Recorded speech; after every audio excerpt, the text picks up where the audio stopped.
What is up? What is up? What is up? What is up? Hey guys. First, what's up? Conservative carnage. I was gonna say carnivore carnage. I don't know why. I am sick, by the way. If you could tell by my voice, I'm a little under the weather. Something hit me yesterday, and it's trying to build up. And I've been wanting to do a live stream for a while now. It's been a while since I've done a live stream, and so I didn't want to not do another live stream. So I'm like, we'll see how it goes. I'll try to live stream. Most of the time whenever I do a live stream, I keep it going. Chat fuels me. We do it, and I just completely forget about my worries. So we'll see if it works for this. I might pause a couple times to go, I don't know, get rid of some phlegm or something. Sorry for getting a little descriptive there. But I hope you guys are doing well. T-Ace, how's it going? Julius, hey. I just said T-Ace. Hey, T-Ace again. What the fan art still hyped up about that bureaucrat Villainess? I see the post in Discord. I'm like, yeah, of course you'd come to the chat and start hyping up about it. Loopy Poopy, what's up? Let's see, Elizabeth, how's it going? Sergio Donna, what's up, man? I'm not late to this one. Yeah, you're kind of late. I started the stream like 5 minutes ago, so I'm a little disappointed, but it's okay. Anyways, I hope you guys are doing well. We have a whole crap ton, as you can see over here, whole crap ton of stuff to go through. I think it's like 43 or so shows for the winter season. Give my thoughts on like what's the best. Of course, anybody that actually watches my content, you know what's the best. I've already said what's the best. If you don't know what's the best, then you're not watching my content. Shame on you. It's a big list. Here we go. There, it's smaller now. There, it's much... I made it smaller just for you, Julius. How's everybody going? It's been... When was the last time I did a live stream? I guess it was my top... I guess it was my 2024 tier list. I guess that was the last time. I'm sorry. All the end of the year stuff and all the beginning of the year stuff kind of kept me busy, so I haven't been able to do a live stream in a while, so... It would have had to been last month, yeah. I think probably... just for Christmas, I guess. Maybe just after Christmas. I don't know. It's been a while. I know I got my Christmas gifts on here. I don't have a Christmas gift from Chris, by the way. In case Chris watches this later, my brother, I have still yet to get my Christmas gift. Every year I come on here and I do an unboxing of my Christmas gift from Chris. And I haven't gotten one this year. Shame on him. Actually, I did get it. What the fan art would really, really, really love it. I'll just say I got a Christmas gift temporarily from Chris, and what the fan art would have really, really liked it. But he botched the order, so I told him, I mean, yeah, it's your money and you're buying a gift for me. If I was you, I'd probably get a replacement. And so I've still been waiting. I think he completely forgot about it. We'll see. He's usually pretty good. Like, for those who don't know, he got me. Shoot, you can't even see it. There, Shauna. Can it focus? Can you focus, camera? Camera, can you focus? There you go. There's a Shauna down there, and then up here, he got me the Fire Force girl, best girl. He gets to make some good stuff, but it's always like off the wall stuff. This year's no different. He just kind of picks randomly. But what the fan art would really love it. No, it's not High School DxD related. If he got me something High School DxD related, I would... sorry, but I would probably tell him to return it. I don't like that show that much. I bought the entire Blu-ray collection so that I could watch it with him because he liked it. But I'm not that big of... I'm okay with it. I'm just not a massive fan.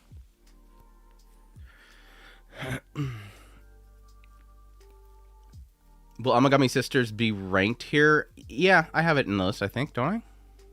Yeah, it's right here.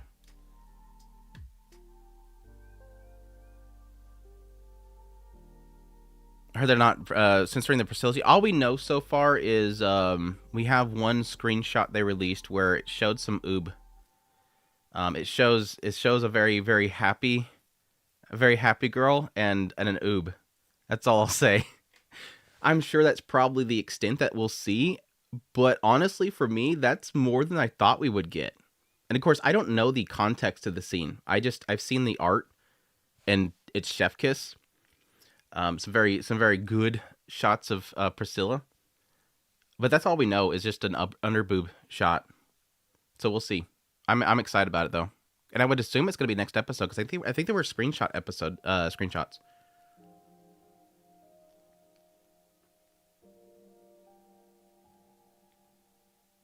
I think it's just fan service. I don't know that it's spoiler. Again, I don't know the context to it. I just know it's a spicy little like insert art or something. I don't think it's story related. If it is, I apologize. If it is, I don't know about it, so I guess it's not really spoilers. I don't know anything about it. I just know it looks freaking good. Yeah, it's a preview screenshot. Yeah, it's like it's not that far in. It's not that big of a deal. It's just fan service. I'm sure there's probably something extremely story context that the ReZero fans can give me the nitty gritty on at some point, but not now. It's more detail than a spoiler. A very important detail. It's a very important detail. For us Yuri shippers, it is a very important detail.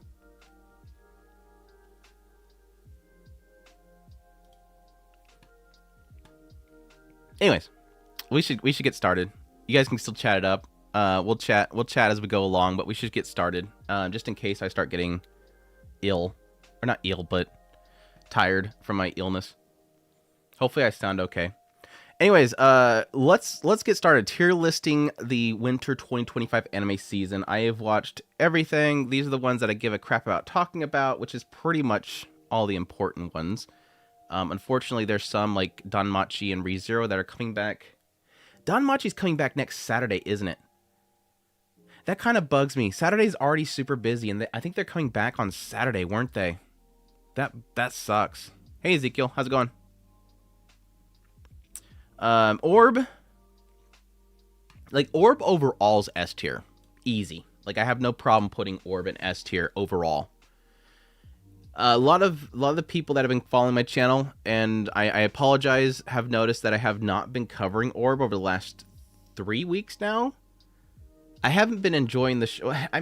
Not that I don't like the show since the time jump they just recently did, because they do a few time jumps in the series. It's a very expansive timeline that the Orb series is going through. I haven't been liking it since the jump. I find one of the new characters interesting, but for the most part, I'm not a fan of the new direction it's going. Like, I know what it's doing. I'm following what it's doing. But it's not been Orb for me. Honestly, that's what it really is. Orb right now has not been Orb that I've loved for the previous 13 episodes. Because Orb for me is mostly like the aspect of inspiration, a scholar's desires, the thirst for knowledge, that kind of stuff. And the recent few episodes have been... Yeah, that last conversation in this recent episode did get me kind of looped back in. You are correct, Ace. The conversation between... gosh, I don't even know their names. I'm like not that hooked on them yet. The little conversation they had about God and belief and religion and all that kind of stuff was super interesting, because it's technically like two people that have a very different than normal viewpoint on religion. Is really interesting for me. But like overall, like again, my hook on Orb has been around the thirst of knowledge, and that it's almost like an addiction. Like, it's almost like it's an actual addiction that they cannot not have. And I just haven't been finding it interesting, which kind of sucks right now because it doesn't have that. We'll see. I'm kind of with the obvious reveal that we all seen coming from a mile away at the very end of the episode. It kind of gives me a little bit of hope for what's to come. We'll see. We'll see. The movie Heretic's all about debunking God and stuff. Very good horror. Yeah, like I said, I do appreciate how Orb handles religion and atheism and science and all that kind of stuff so far. I really do like it, because it's always been kind of a good mixture of, like, you know, those that are in that gray area in the middle, those that are dedicated, those that use it for their own benefit, those that use it for their own self-gratification. It's a nice spectrum of different ideas behind religion. I find that stuff super fascinating. those that don't technically believe in it, but also like the structures around it, is super good stuff. I love that kind of stuff. And I think unfortunately with anime, because it's from Japan, they don't really have a very broad perspective of religion. It's usually just like Hindu, Buddhists, anything like Christian or Catholic is typically kind of eyed in a way that's always used for the big bad. So that's kind of why I like Orb a lot. It's a very open-minded perspective of it. Even though, yes, we are technically getting into the idea of them just burning people at the stake because they don't believe in it, which technically at the time had a lot of it. Or was easily most philosophical anime written. I love it. I love it. I really do. And then, yeah, then there's Evangelion, which is a completely different spectrum. Anyways, Amagami Sisters. Shoot. I'm all over the place when it comes to Amagami Sisters. I really do like that it is a very... It's the usual harem tropes, but also kind of refreshing harem. In the idea that I do kind of... It's a rare case where I do like all the girls, and I think the writer does a really good job of kind of taking their time with each one of them, kind of jumping around. But I will admit that I'm not like super engaged with it. Like, I like it, but I'm not super engaged with it.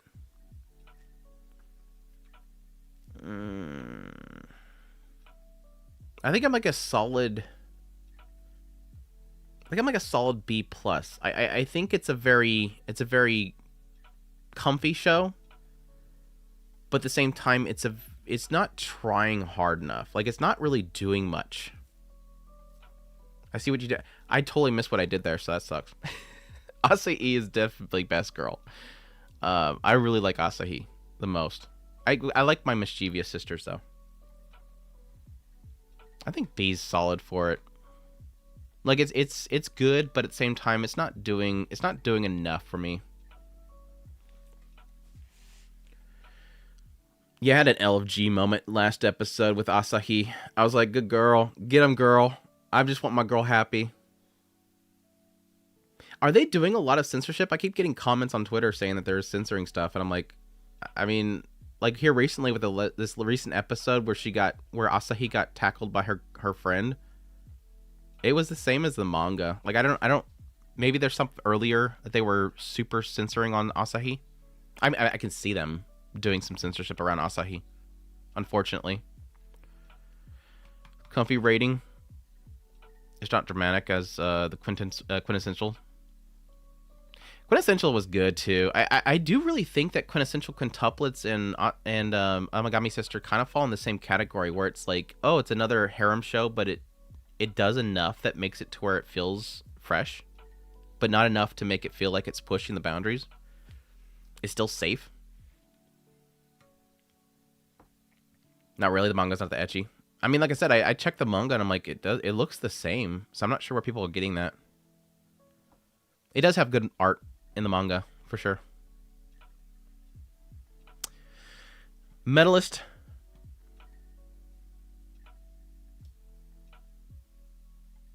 Shoot, I think Medalist overtakes Orb right now. I'm loving Medalist, dude. Anybody watching Medalist in the chat? Wasn't it 2.5D? 2.5D, yeah, it was super, super toned down. But I double checked that. 2.5 was for sure super toned down in the anime adaptation, unfortunately. Okay, so there's thankfully people actually watching Medalist. Medalist is, right now, it has overtaken Flower and Asura for me, because Flower and Asura for me was #1 for the new shows this season. And in episode 4 for Medalist overtook it. Like, it floored me. Like, I watched that episode and, like, at least 3 times in the episode I got teary-eyed. Like, it got me super emotional. Like, they're nailing it. The music's nailing it. The choreography's nailing it. The mocap they're doing for the performances. The characters, the voicing, the drama, everything's just on point. The character developments amidst the whole competition is doing a nice balance. It's like peak sports show for me. Like I don't typically care for sports shows, but this is peak sports show. Getting a normie friend to watch it and a fan of figure skating, and she loves it. I would imagine so. I mean, it's probably just like Yuri on Ice, where it's like it's gonna have like a more broader audience, just because I think figure skate. I mean, at least Yuri on Ice seemed like it kind of was one of those cases where it kind of stretched outside of the normal bounds of anime, because I guess figure skaters or fans of figure skating are more open to it. But it's nailing it. Like I love Inori's character. Like, it's got that sense of like anxiety that she's always constantly facing, always feeling like she's gonna get left behind. Her mother being like extremely overprotective, acknowledging that it's her own fault that she is trying to avoid her own pains, accepting her daughter and what she's doing. It's too freaking good, dude. And plus, a smile anybody would want to protect. I support Inori. We must all protect Inori. Not yet. I plan to watch it next day off. Please do. It's super worth it. Missing out? Yes.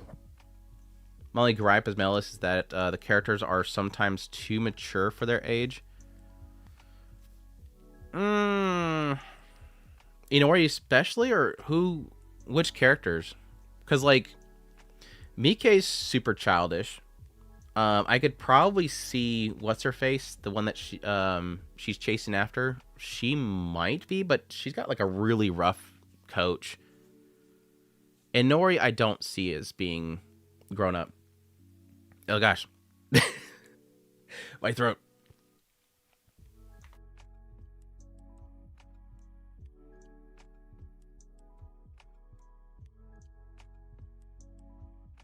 And my first one.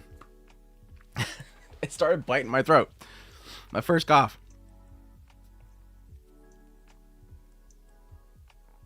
You're on ice without the yaoi.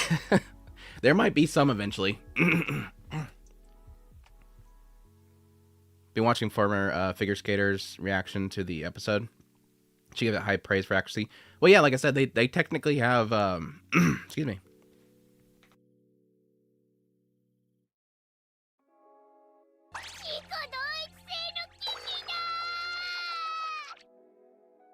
They technically have like an actual figure skater that's doing mocap, so I would imagine that's going to be pretty accurate.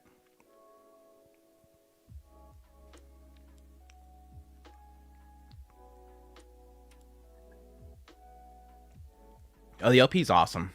The OP is awesome. too mature compared to Magic Maker's characters. Then we'll get to Magic Maker eventually. Their monologue is too mature.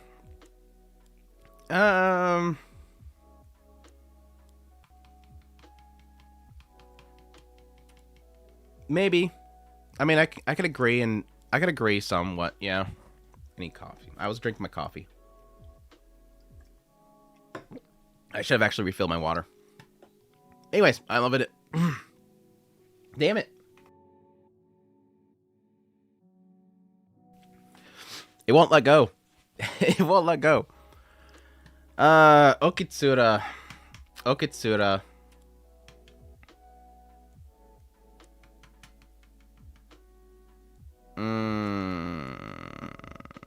I think C. I think C. She doesn't review it for the figure skating accuracy, also the accuracy of the behind the scenes, the sports, and all around culture. Yeah, I could see that as well. Nothing's really stood out to me as like not really being in place, so I can see that. Wouldn't be surprised in the slightest you didn't just didn't see people these in your life that are the only thing. Oh yeah, there's definitely like different people that will are sort of forced to have to grow up faster, especially for somebody like Inori who is personally kind of isolated and having like a goal in her life. Okay, so there's a comfort tourism propaganda, nothing special. Okitsura has like 3 elements to it. One is yes, tan girls, best girls. One is the tourism stuff, which is it's just basically Okinawa jokes There's several manga, and they've gotten adaptations as well of series that kind of fall in that same area, where it's just making fun of a culture. What was the third? I had three and I lost it. Tan girl, best girl. Oh yeah, the romance, the love triangle they're doing. I like the love triangle mixed in with the tan girl, best girl, but I don't care about the Okinawa stuff. I really don't. That culture stuff, it's like some of it's interesting, some of it's entertaining, but most of it's kind of like just, it feels very forced. The whole food thing felt like so freaking forced. And after a while, it just kind of gets boring. Like, I get it. Yeah, this is an Okinawa thing. Okay, let's talk about how this is an Okinawa thing. Okay, I get it. We're talking about the Okinawa thing. The whole Neon Jizz Evangelion thing was kind of funny. But obviously a lot of its issues that Okitsura has is the studio. The studio sucks.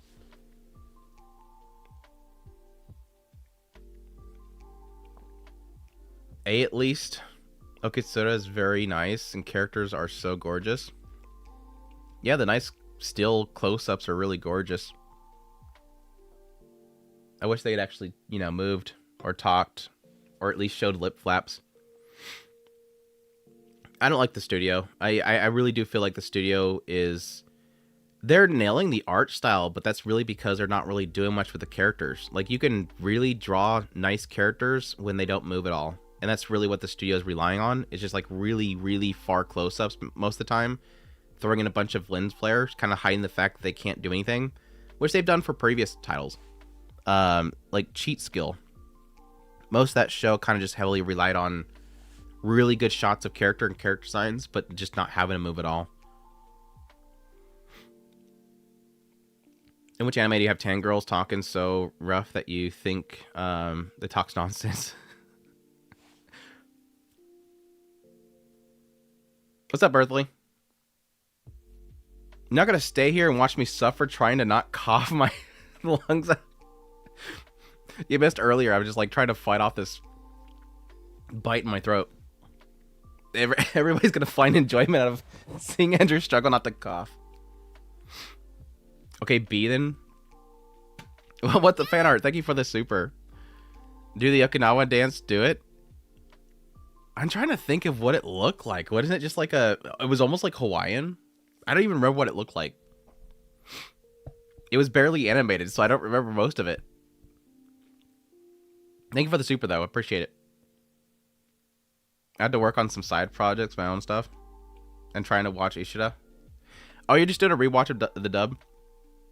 Me and Earthly were trying to remember some stuff about the first season and stuff like that, so he's going to suffer the dub. The dub's not bad for Ishura. I was telling him, the dub's not actually bad for Ishura. Because there's a couple shows that I end up watching dub this season, just because it's easier for me to get screenshots for my videos. Of course, going back and rewatching them. The biggest sad in Ishura was that Natoyama is the hot vampire. But other than that, like, the dub's really good. I actually like the giant in dub. He was a really good, the actor they got for it's good. Yeah, I seen your comment about the old.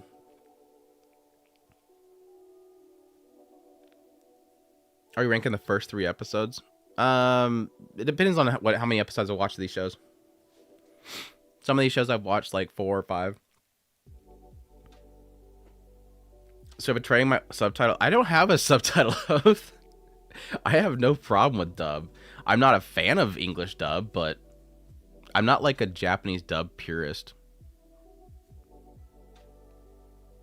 I just mostly find English dubs to be kind of cringy in some regards, and doesn't really work in a lot of regards.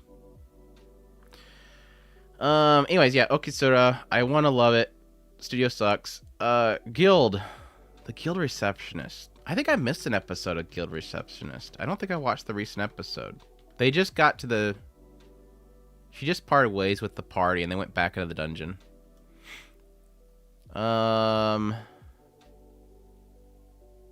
I think I'm like between S and A.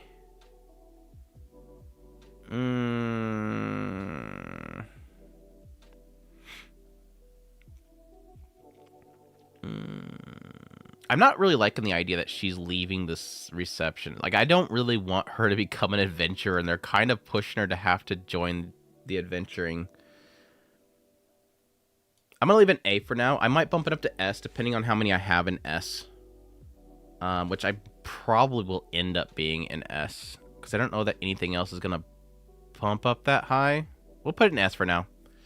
I really like it.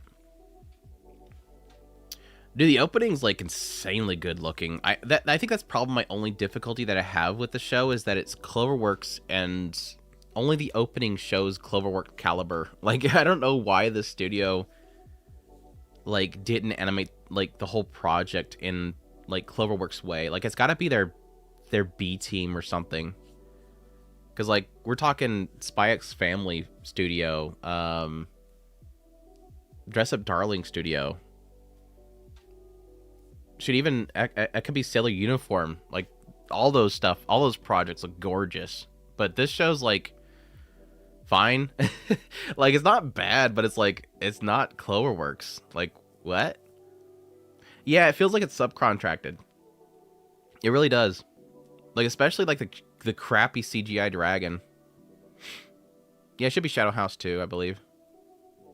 Like, they're a great studio. It's weird. But no, I'm really loving it. Rie Takahashi really carries it. I can admit that like most of the side characters right now aren't really working for me, but like Rie Takahashi, she's like totally just embodying the character, and I think they pretty much did that on purpose. Like, they probably, that's probably where all the budget went. That's probably why it doesn't look that great. They're like, they told Cloverworks, like, just here, what would you do with this amount of money? They're like, it's not gonna look great, but we'll try with that kind of money and budgeting. And they're like, we have to, because we got to get Rie Takahashi to voice the main character, and she's like an SSS tier Seiyu that costs this much money, so we're gonna have to put most of our budget into hiring her. Is there more negatives and positives? No, I think most of the positive for me is that Rie Takahashi's amazing, and she just sells that character, and her character is just fantastic. The negatives, the only negatives I really have is just, yeah, the side characters haven't really developed yet, and it's not amazing visually, which isn't that much of a deal. Like, it still looks better than, like, Orb for the most part. Orb has style, but it's mostly just dark. It's mostly dark. What's up, Patches? This will be the first one that's difficult for me. Bang Dream of Mujika. Fangirling. I'm a fangirl for Rie Takahashi.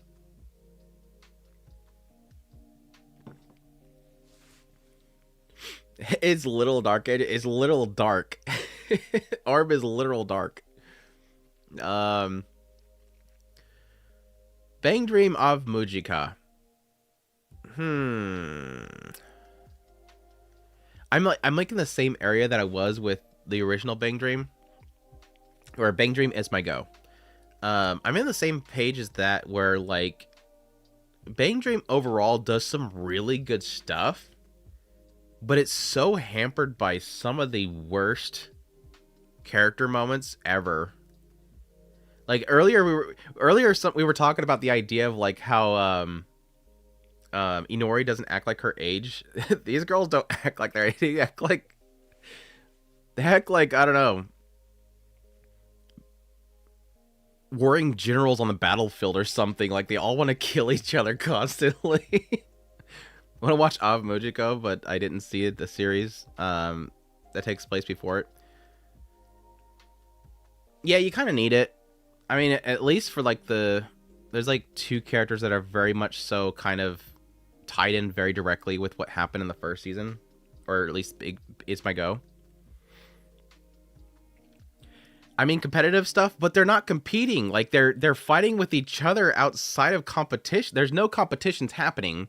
They're fighting with each other in the green room about things that aren't the competition. That's the problem. They're not competing. I would understand if they're competing. They're never competing. I mean, other than the idea of like success and whatnot, but that's near here or there. I like a lot of the main stories with the characters, but I hate the bickering. The bickering is so freaking annoying. It's literally bickering the anime.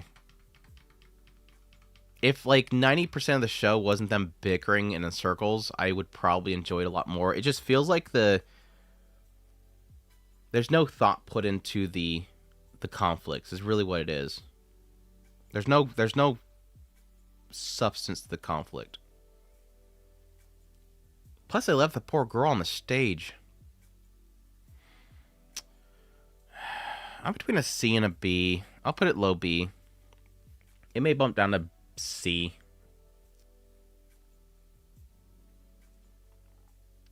My Happy Marriage so far has been pretty solid. I need to watch the recent episodes. I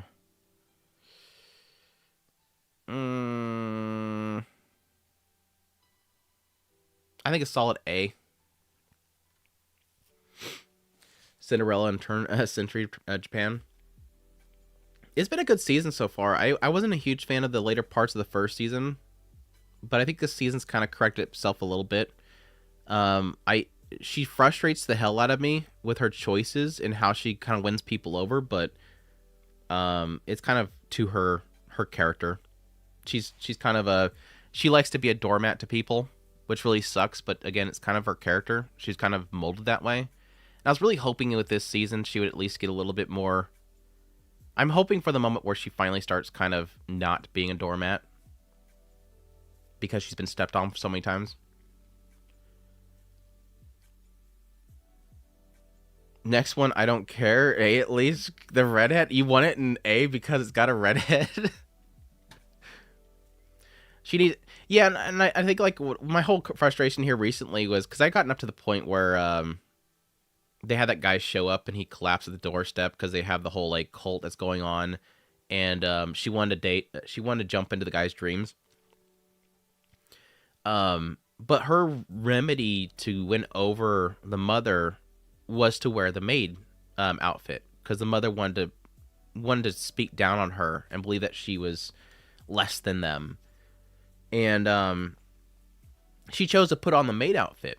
And like I said, it's fitting to her character because she likes to be a doormat, but it's like, but you're there as his fiancée, like his wife, by putting on that, and you know that they have a conflict. The two of them have a conflict, and you're choosing to put on the maid outfit in order to win her over.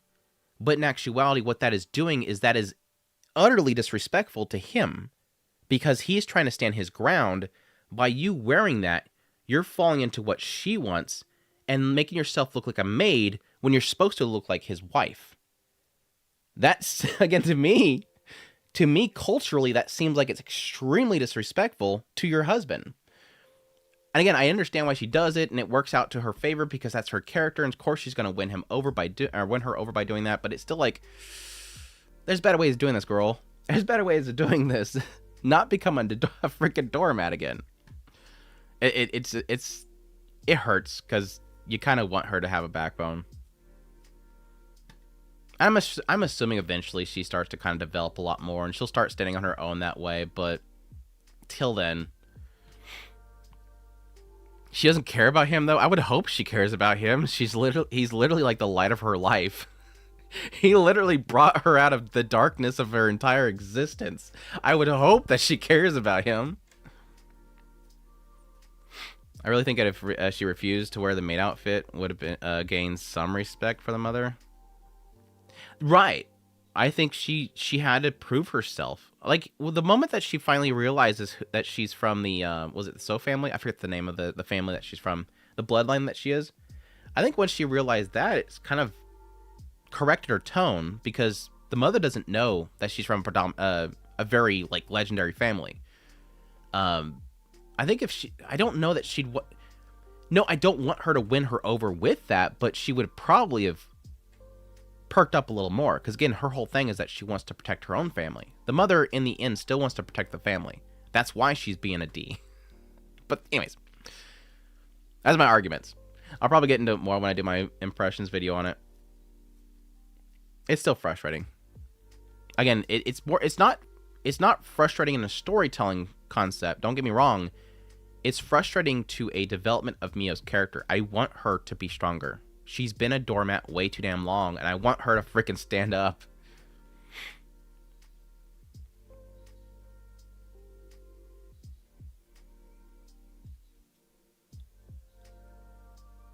This season sucks like the last season. There's some bangers this season, but this season's very, very returner heavy.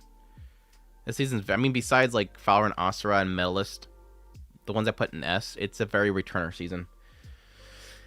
I want to escape from Princess Lessons. The show I'm supposed to put in A because it's got a redhead. I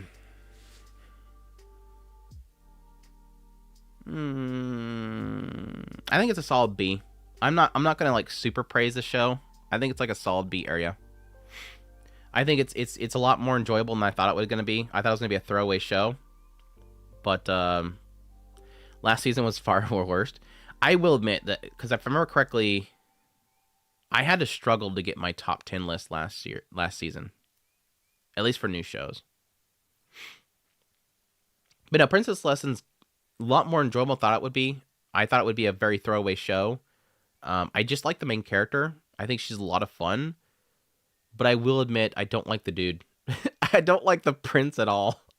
And that's going to be like the biggest struggle I probably have with the show overall, is I just don't really care for him. Like, I have nothing he does is like, oh, he's totally worth it. She's just totally get with him. And to have her like actually have doki doki moments with him, I'm like, girl, run. Like, no, dude, run. Like, I mean, get the dollars and all that kind of stuff. Like, yeah, technically he's getting with him's gonna be a really nice life because he's the prince and all, but the dude's not doki doki material so far. But she's fun. I do like the princess. She's a lot of fun. Toilet Ban Hanako-kun, I haven't watched the recent episode, and I kind of want to. Really liking the season so far. Probably in the A territory. Not insane like S tier levels, but been really enjoying it. Really super happy that it's back. I really like the first season. It's very unique designs. Like the characters. And this season finally kind of threw something at me I wasn't really expecting. Not like mind-blowing, but some really good stuff. Some really good twists for the characters, so I'm looking forward to see where it goes.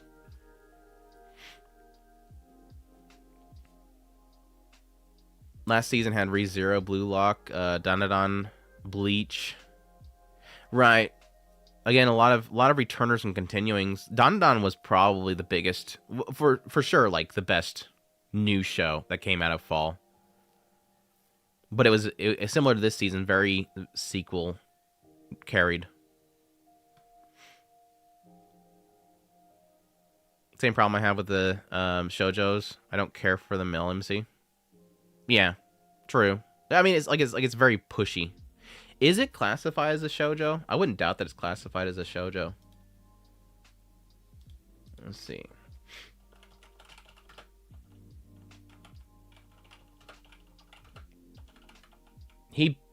He acts very shoujo.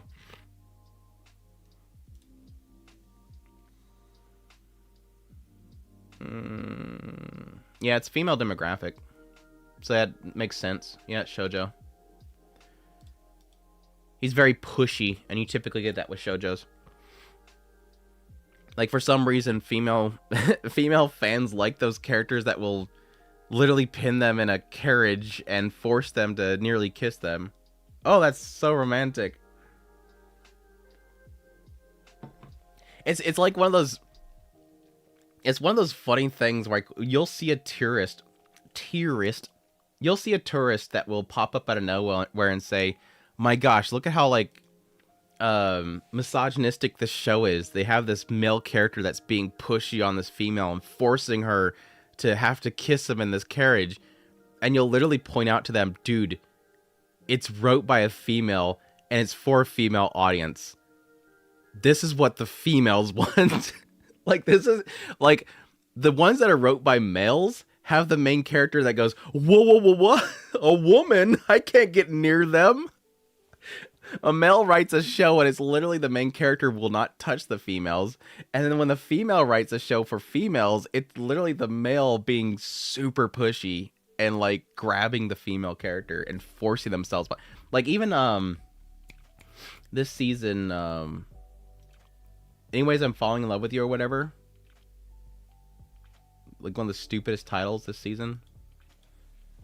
Anyways, I'm falling in love with you. I bet it's wrote by a female. Anyways, I'm falling in love with you. The COVID show. Is this shoujo? Wrote by Haruki Mitsui. That sounds like a female name. I get another female wrote for female demographic, and it has an extremely pushy male character. It doesn't list it, but that sounds like a female name. Haruka's typically a female name.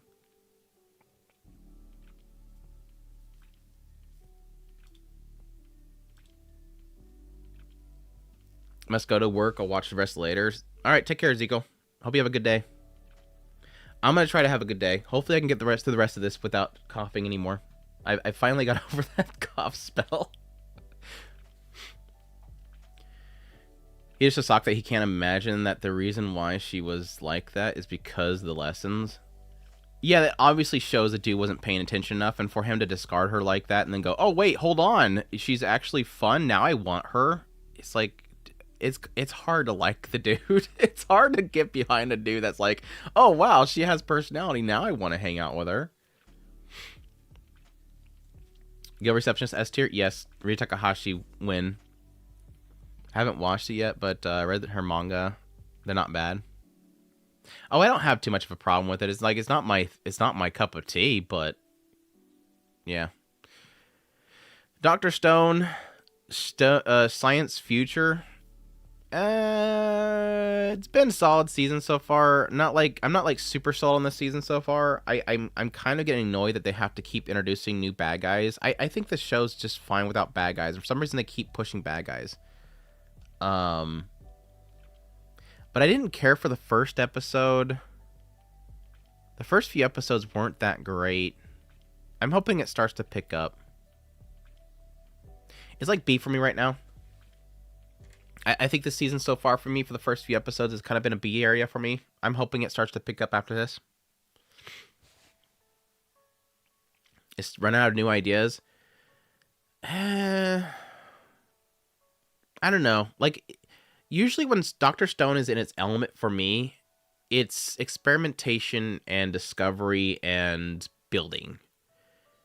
I think where Dr. Stone doesn't work for me is physical conflict and getting too wrapped up in presentation of new objects. Like with that whole segment on the boat where it's like constantly going, oh, here we made this drink and this drink and this drink and this drink and this drink and we're doing gambling, now we're doing gambling. Doesn't work for me. It works for me outside of that stuff. Building really is a lot of it. That's where I really enjoy this series, and it's kind of gotten away from most of that stuff and pushing it into conflict. Like I said before, I don't really like that there's such an involvement with having to have a bad guy at all times. Like the moment some dude jumped up into the tree and started shooting this massive machine gun down onto them, stormtrooper style, and not hitting a single person, I'm like, oh, please don't. Please don't. Just have them go to America and get corn. I don't need him to fight a ninja that has a massive railgun up in a tree. Like, it's bad enough we have the guy that can literally strangle a massive tiger. I don't need to have a ninja that jumps up in a tree with a freaking machine gun. Anyways, it's not that bad. Just dragging it out.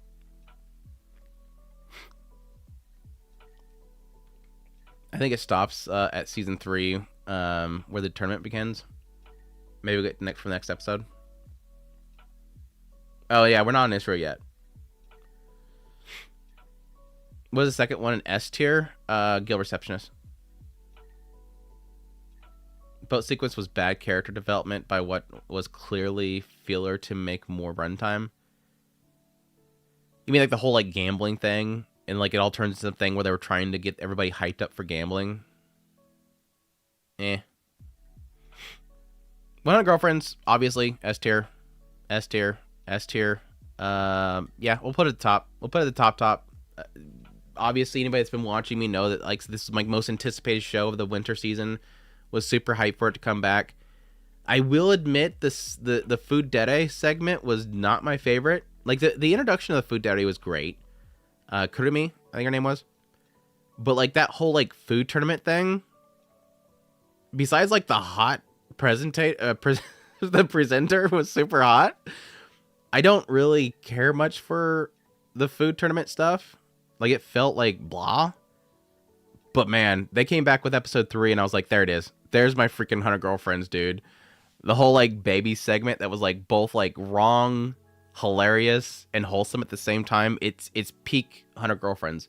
100 Girlfriends Who Really Love You is like, it's great at presenting harem tropes in refreshing ways. It still has like the little sprinkle of ecchi in there, just kind of keep things spiced up. And at the same time, amidst all that stuff, having like actual character drama moments that are like not too heavy, but they're still like thoughtful at the same time. And then yeah, the main guy is like, he's a cool dude. He's like a rare male protagonist that you're like, yeah, I want this dude to have 100 girlfriends. Like he deserves 100 girlfriends.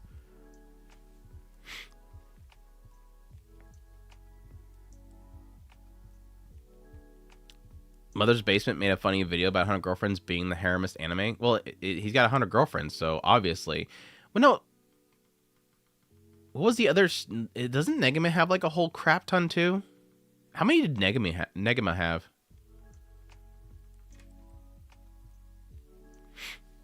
It's a good watch. 100 Girlfriends is the wholesome. Yeah, and manga can have filler too. I mean, most people see filler as being things that are not from the source material, so it's a valid argument. The most wholesome harem would just be Paradox. Just waiting for Ria Takahashi. I'm very mixed on Ria Takahashi's inclusion to 100 Girlfriends. For those that don't watch PVs, she's not my favorite archetype. Ria Takahashi's character is not my archetype, so I'm very hesitant of her introduction. I hope she works for me, but I'm not sure. I'm not sure.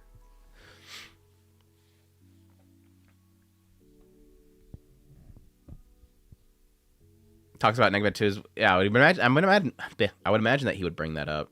You can't really talk about competitions of girlfriends counts without bringing up that.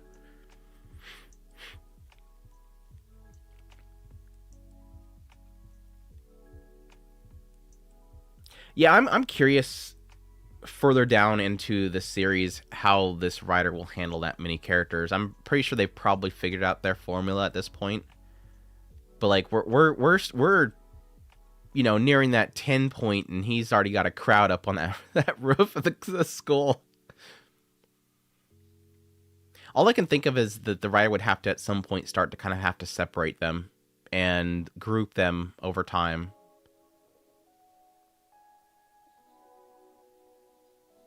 Are you doing 100 Girlfriends tier list? Like the girls themselves? Obviously just for the anime. I mean, I did one during the first season. Eventually I'll do one for the second season. I'll probably maybe do next week or something. Alright, but yeah. Really love the show. Welcome to Japan, Miss Elf. It's an okay show for me. It's kind of okay for me. Not great at the same time. Enjoyable. I do like the whole concept of kind of isekai, reverse isekai, isekai, reverse isekai. I was a little concerned for the main character at first because he literally got toasted with the elf in like the first episode and was like, oh well, I'm just gonna wake up at home. It didn't really kind of click for me completely that he was thinking that it was legit a dream. But it's like, dude, you got, if it weren't for the elf coming back with you, you literally got her killed. And there's like nothing that hits him after that point of like, oh wow, if she really didn't come with me, she would have been dead. The revolving door isekai, yeah. It's been okay. It's got a little decent little sprinkle of ecchi in there, not too much for some people, and it's fine. It's fine. It has its moments. It's like comfort, wholesome vibes, some cool animations, but not much going on. Yeah, pretty much where I'm falling. The Miss Elf production value is Omega trash, though. Is it?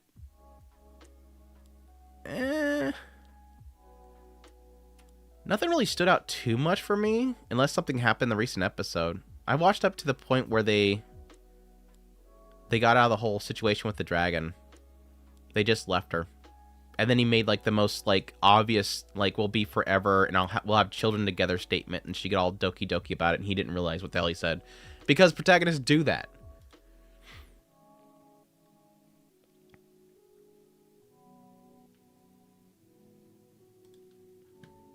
Anyways, yeah, I don't care much for the food stuff, but it's fine. It's not too much. All right, bureaucrat to villainous. Dad's been reincarnated. I think solid A for me. Really, really liking it.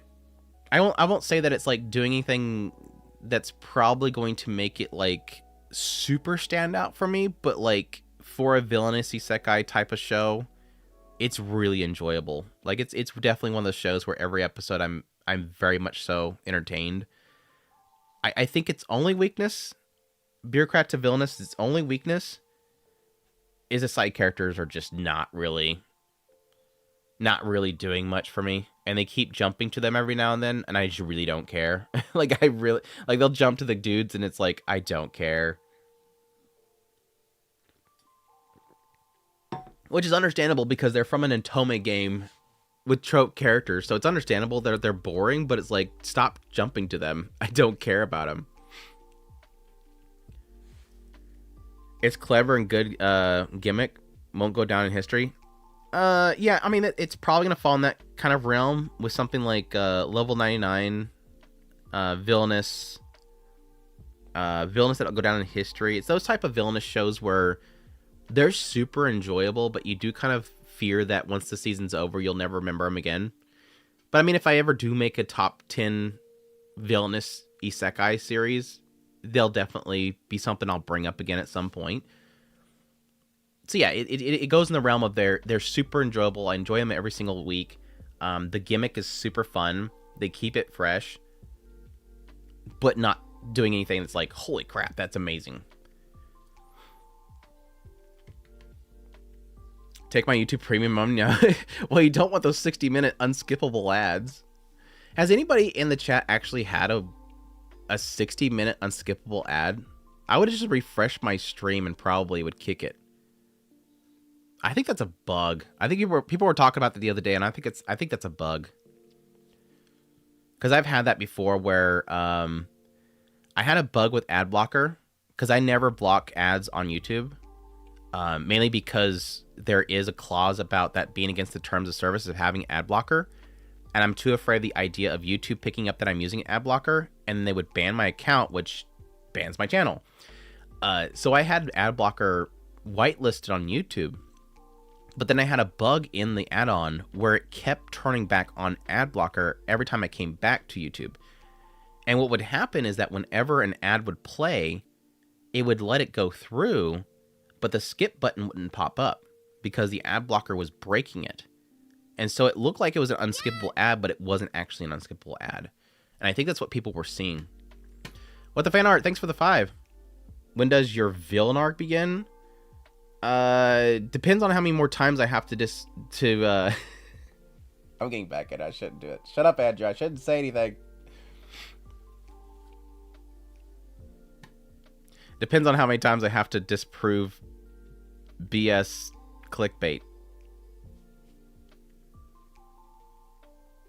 Again, kick out the elegant cheat thing. They should play off it more. I do like that, yes. Whenever he does something, it always converts his actions into an elegant mode. His latest episode pushed it in my top list. Push it to your top of list. I mean, what the fan art's like super hype on it, so apparently it's a really good episode. I'm premium for a long time now. Don't remember how. I finally got premium late December. I finally got sick of the ads and I decided to get premium. Plus I can write it off. I don't know why it took me this long to actually get it. But it's been nice. Like, every now and then I'll click on a video to play it embedded in Discord, and it'll play an ad, and I'm like, holy crap, that's right, there's ads on YouTube.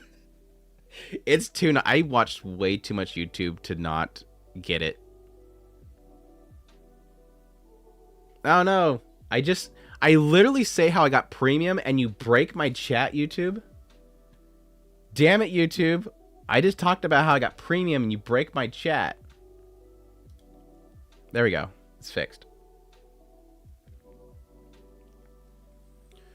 At one point, I got another video as an ad, so I watched that video and didn't care about the actual video.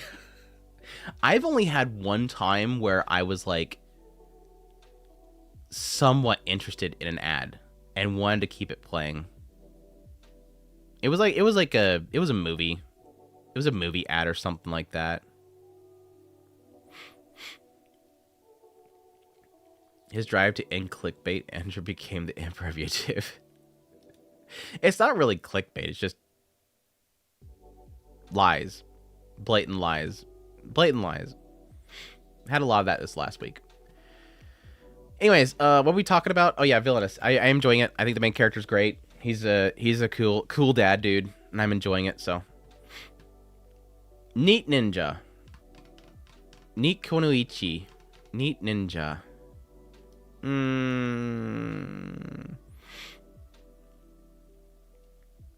It's like a C for me. Like a low B, high C for me.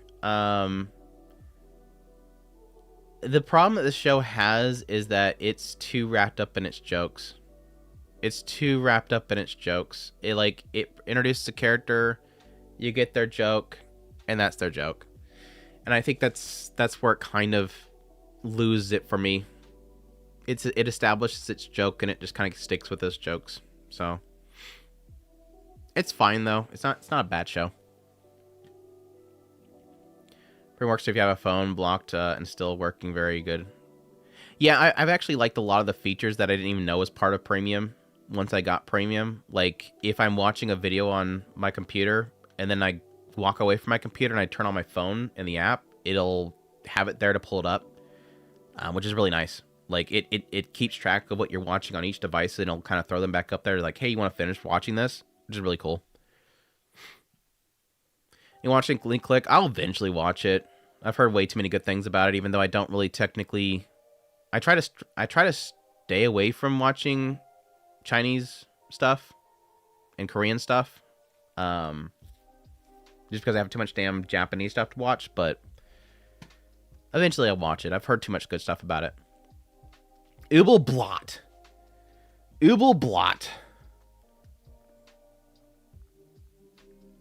It had so much promise.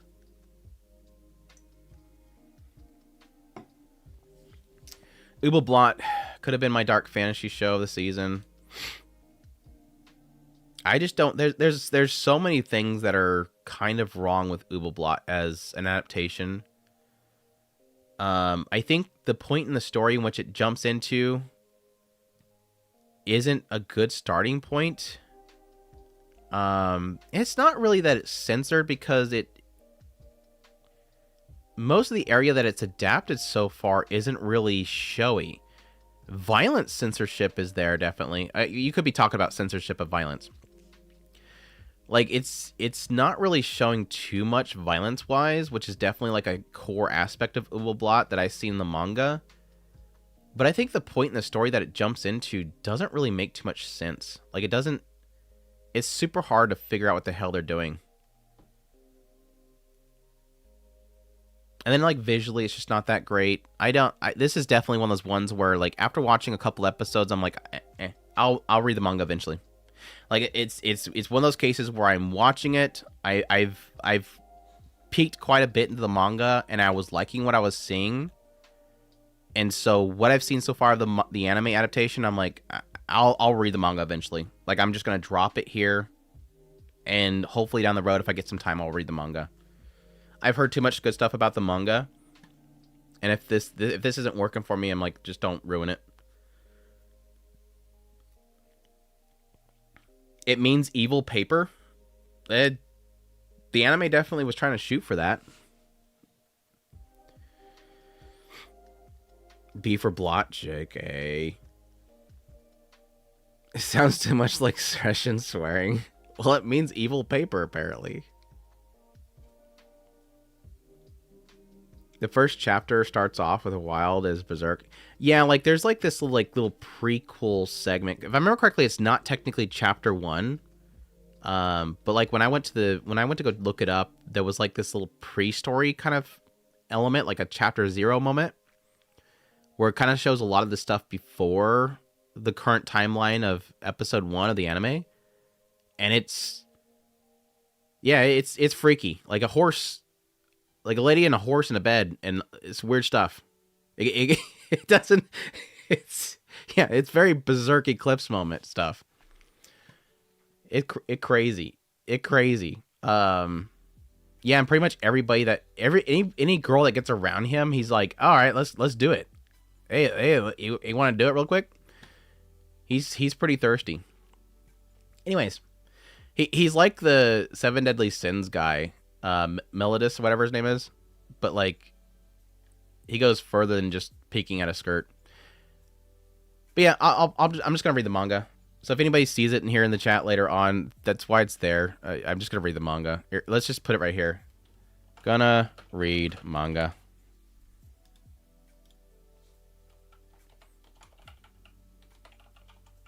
Dropped. Gonna read manga. Well, that didn't work. There. Anyways, I'm falling in love with you. It's like the stupidest title. Anyways, the COVID show. I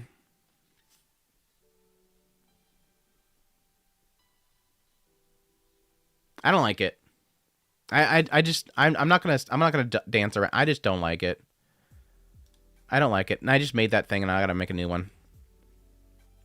What in a D? I don't like it. I try to watch quite a few episodes of it. I think I've watched like 3 episodes of it so far. I don't know.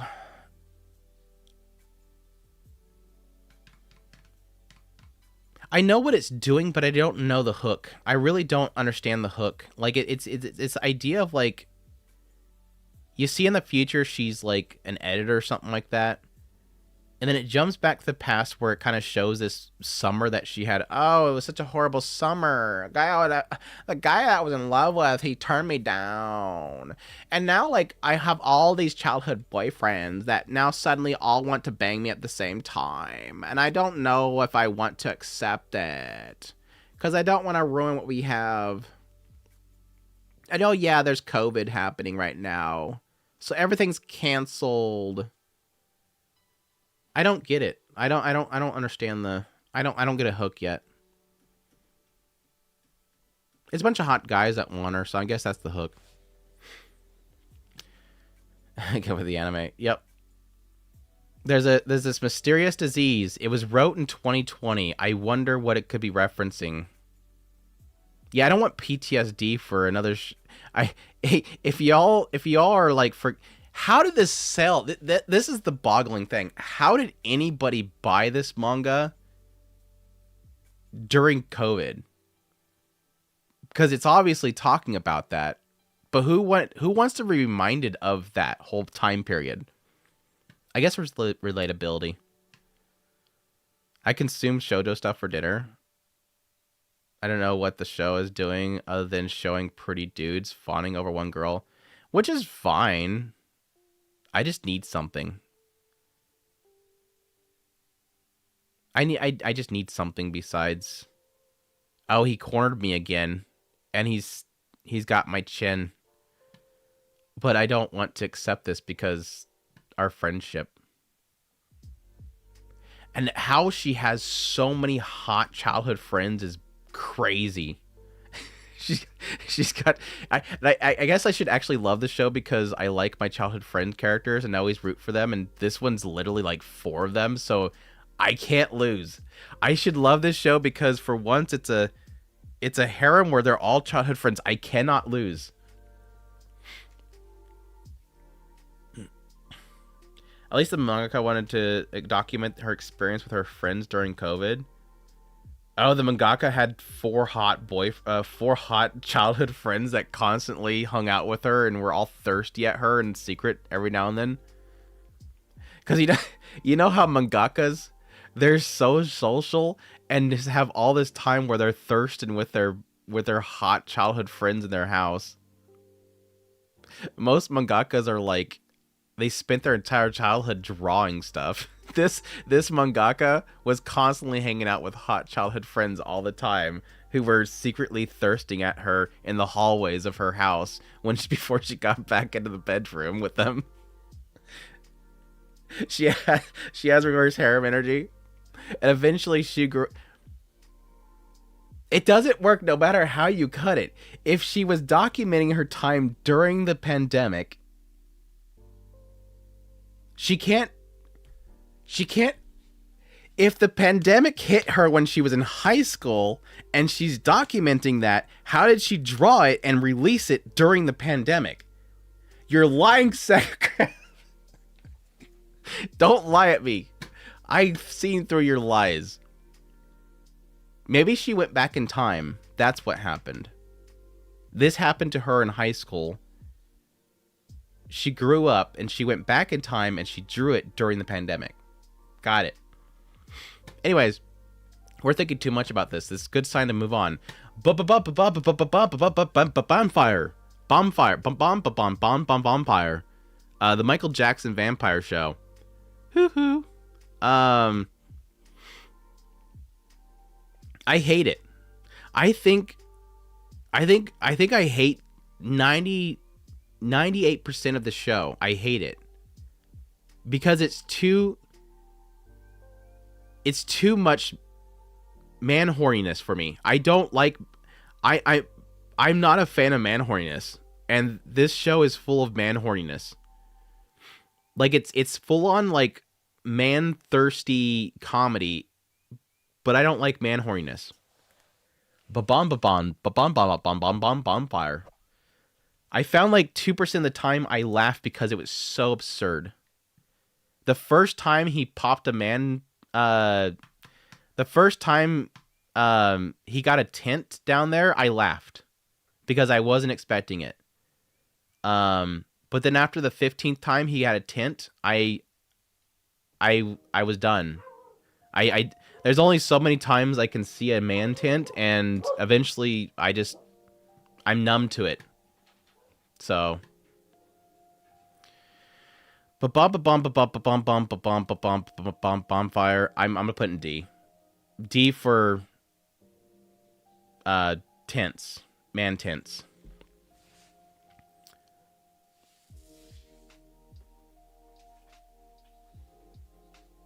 I heard that from social media. I don't know. Oh, you're being serious. I thought you were just throwing a random theory out there. If somebody wrote that on social media, they're full of crap because nobody, like I said, it literally released in the year of the lockdowns. Let me see. Actually, oh, it's right here. I have it right here. It's literally on my screen already. Adaptation. Yeah, it's published in 2020. The late 2020 they published it. So there's no way that they experienced this. Like, yes, they probably there's no doubt they wrote the show based on the pandemic. Like it has to be about that because it's in 2020. But to say that it's her experience living through it, no. Because it literally happened that year. Anyways, I think somebody's at the door. Give me 1 second. I'll be right back. I gotta stretch my legs anyways.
All right, back. Sorry.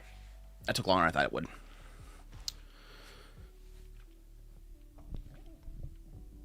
I'm here for anyways. I'm falling in love with you, slander. I can watch more than one episode. Don't be mean. It's not that bad. It's not that bad. I keep forgetting that I have a soundboard now. I'm just not a soundboard person. I thought it would be great, but I never use it. I no longer stream on Twitch. I thought about doing it for this stream. My biggest problem with co-streaming on Twitch is because they have a bitrate limit that sucks, like bad, and it makes my YouTube stream like have to be sucky along with it.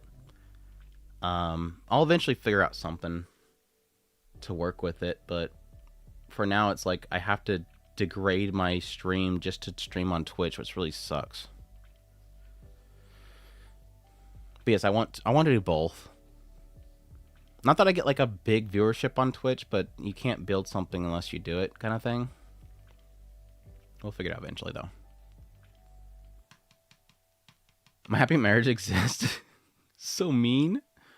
Media quality is subjective. It's just not for me. Yeah, right. Yeah, by the way, if anybody didn't know, this is my opinion, bro. This is my opinion. I'm sure some people really love Empire.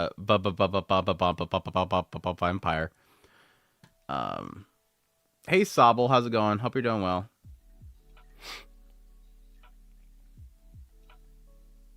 How was not Mushoku Tensei this season? We're not there yet. It's like way down.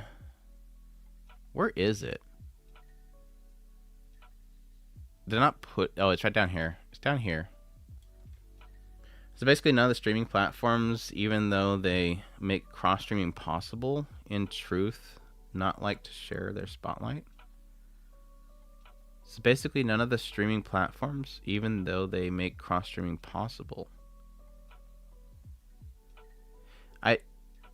I feel like I'm having a stroke with the fan art. Great, just finished the show I wish you watched. Which show that I'm not watching? From Me to You, news. Oh, that was like last year, dude. Is it still going? Honey Lemon Soda. It's my hate watch of the season. Honey Lemon Soda. I feel like there's so many of these season right now. Is like, I get what it's doing, but at the same time, I find it incredibly boring. That sucks. I like its style. My heart breaks for the main girl, but it's like perfect comparison in my brain. This makes this is a perfect connection. It's now. We're doing it. We're doing it, guys. I figured it out. I've cracked the code. Stick with me here. Honey Lemon Soda is My Happy Marriage, but without intriguing supernatural elements and character developments that I care about. It's like that. I swear I'm a genius. Just go with me on this. Don't tell me I'm wrong. But it's like My Happy Marriage, where you have like a female character who has found themselves... It doesn't even seem directly bullying, but it seems like passively bullying that people... It doesn't seem like people are actively trying to bully her, but they are technically bullying her. And so it has become a doormat to a lot of people for their amusement. She's become the butt of so many jokes to the point where she has lost all self-esteem, which sucks, and I hurt watching her. And then it just kind of just turns into Pretty Guy shows up and constantly picks her up and tells her to stop being a doormat. And I like it as a concept, and I do think it's a compelling concept, because he is a Prince Charming saves her Doki Doki, but he's also kind of just trying to tell her stop being such a doormat and stand up, idiot. Like, he's so tsundere about it, which I kind of like. But it's also boring. It's also kind of boring. And I hate that, because I think it could be really good. So I'm struggling with it. I want to like it. I'm kind of in the same mood with this as I am with the Otokonoko show. Like, where I think it's a really good concept, but it doesn't really present well to me. I wanted to go back and watch Otokonoko. It feels very... Is it another shoujo? Is this another shoujo? It feels very shoujo. I don't think it is. Honey...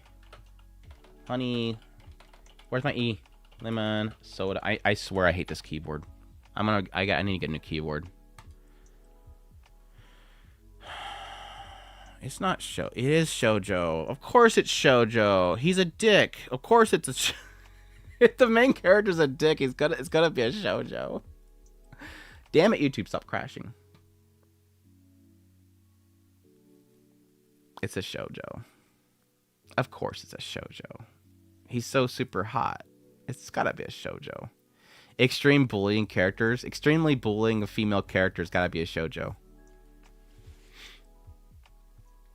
I just want it to not be a shoujo. That's why I didn't want to believe it until I seen it. He's not too much of a Prince Charming. He's more of a tsundere, bad boy Prince Charming. Yeah, exactly. He's totally bad boy tsundere. Like it would be even more entertaining if, like, one of those times where he has to pick her up to get on her feet, he just spits in her face and says, "Get the hell up." Like, she probably would like that though, so I don't think he would do that. The female MC thinks I can fix him. It's a shoujo. I don't think they ever say that. They usually say like they deserve it or they want to know more. Like it's I don't ever remember ever having a point where they go, I can fix them. I mean, the reader definitely thinks that.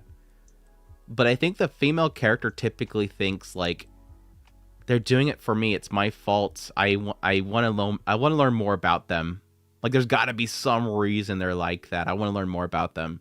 Please step on me again so I can find out what step on me more so I can find out what kind of shoe size you are because I want to learn more about you. Spit on me so I can get a DNA test. I want to learn more about you. The music, I didn't notice it. I'll have to go back and double check it. Not that I'm saying that we say, yeah. Oh, for sure. Like, shoujo fans love mean people. It's like I said before, it's literally like that whole the tourists that go, oh my gosh, this is misogynistic, and you're like, dude, they're all, whenever it's that bad, it's usually a female writer and it's for a female demographic.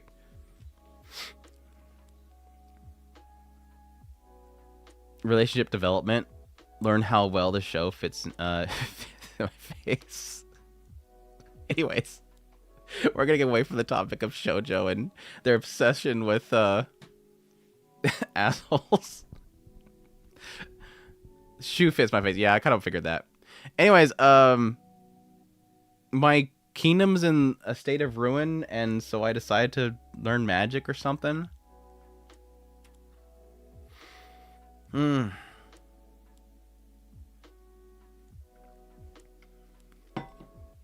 It's pretty trash. Like, it's not bad, but it's pretty trash. This is like one of those Shigoi shows of the season where, like, its whole premise is for him to do something amazing, and everybody goes, "That's Sugoi." It's not terrible, but at the same time, I think I'll probably forget it the moment I stop watching it. I remember my friend telling me that she loved Yakusoi Fiance manga. They made us watch the anime. I'm just gonna say I'm never getting these 4 hours back in my life. It was 4 hours. That's a 2-core. Oh, Yakuza Fiance. For some reason, I was thinking of Yakuza. Goddamn, what the hell is that show called? Yakuza something family. Yakuza Fiance had a good concept there, so I'm guessing it didn't turn out well. I didn't watch it beyond the hairdryer to the guy's head.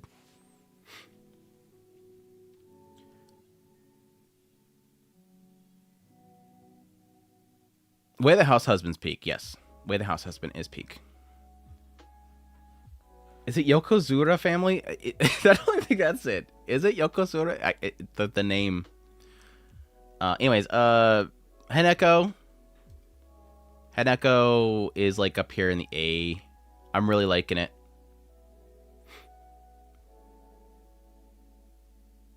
I think it's gonna be in the highest A. We'll put it above My Happy Marriage. I really enjoy Haneko. I don't think it's amazing. I'm never gonna sell anybody on it, but I like it. It's got a nice mixture of spice. It's got a nice mixture of the ecchi spice, enjoyable characters, a nice driving force, fantasy elements, and it's got plenty of horny that makes me laugh. So, horny elves. S rank Behemoth is clearly S tier. I'm not gonna put it in S tier, but it deserves it. I'm not gonna go against anybody on that.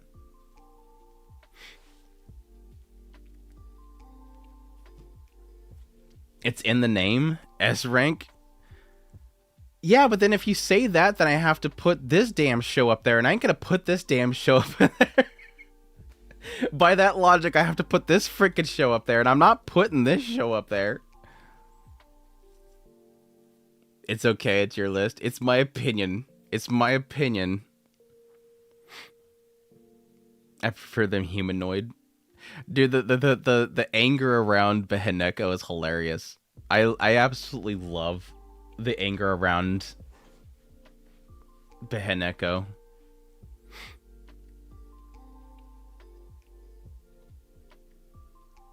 Mother's Basement said it's yummy trash. See, I don't like that. My opinion, I don't like that. I think that's a cop-out. It's just like the whole thing with Gigguk and Rinse a Girlfriend. I think the concept of trash is a cop-out. And anybody who uses that is just fucking wrong. Like, just embrace it. Stop calling it trash, because that's your way of trying to say, I don't fully accept it, but I like it. Just say you like it. Can I get an amen? Can we stop saying things are what's the other term that I'm completely blanking on right now? Guilty pleasure? Stop saying guilty pleasure. Just say you like it. Like, just accept it, embrace it.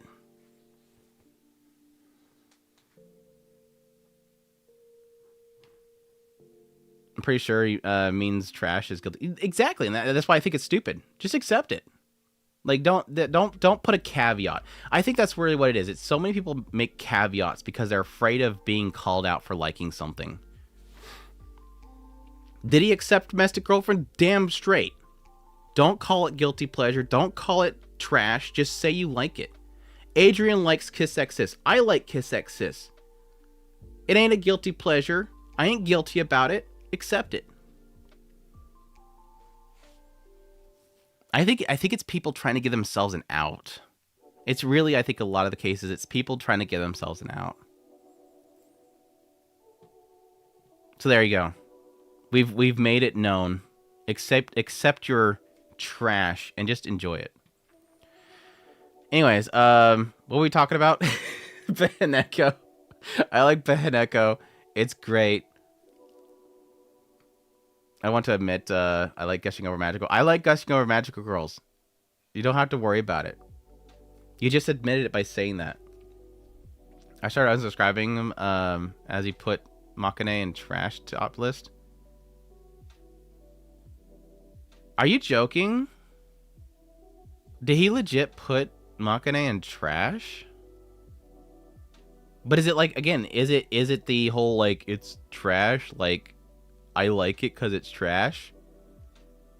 Like, Makane doesn't even fall in that category. That doesn't make any sense.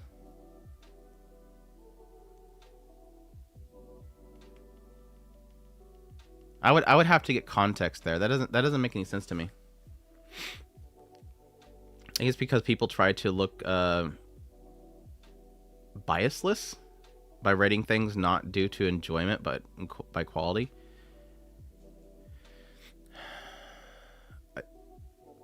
There's a problem in that mentality, and it's really the idea that I don't think that really anything, especially like entertainment wise, I don't think any of that stuff can really be perceived as objective.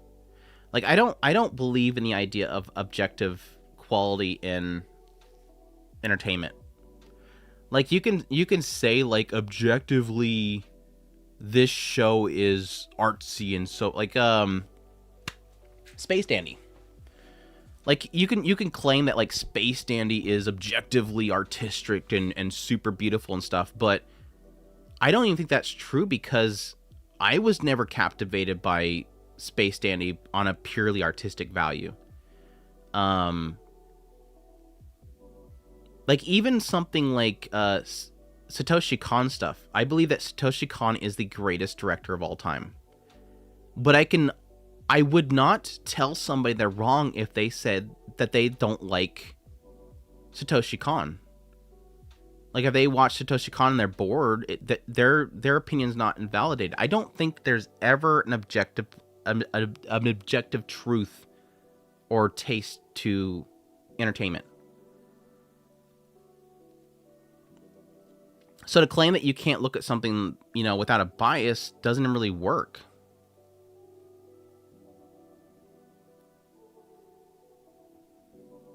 Vulcan wants me to place an S tier. I love Vulcan. Vulcan's best girl. Be honest and love 100 Girlfriends, especially for the later seasons.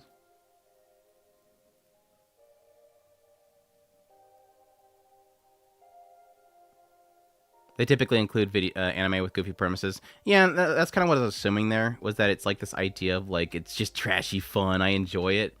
But I don't think Makane falls in that category. Makane is a rom-com. It has harem elements, but it's technically...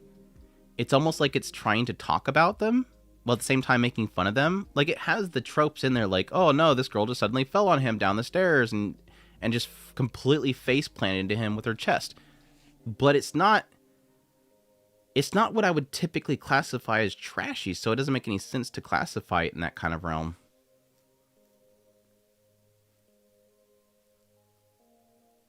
Like, Farron is amazing, but I know a lot of friends... Yeah, Farron's a good example. Like, I think Farron's design, aesthetic, visuals, directing, pacing, writing, character drama, development are all, like, perfection, but so many people didn't like it.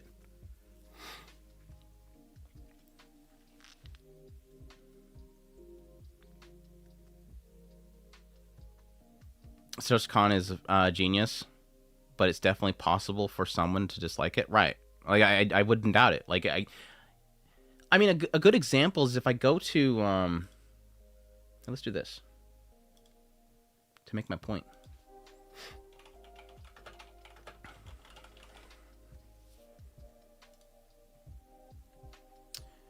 Well, let's go to one of my favorites of all time.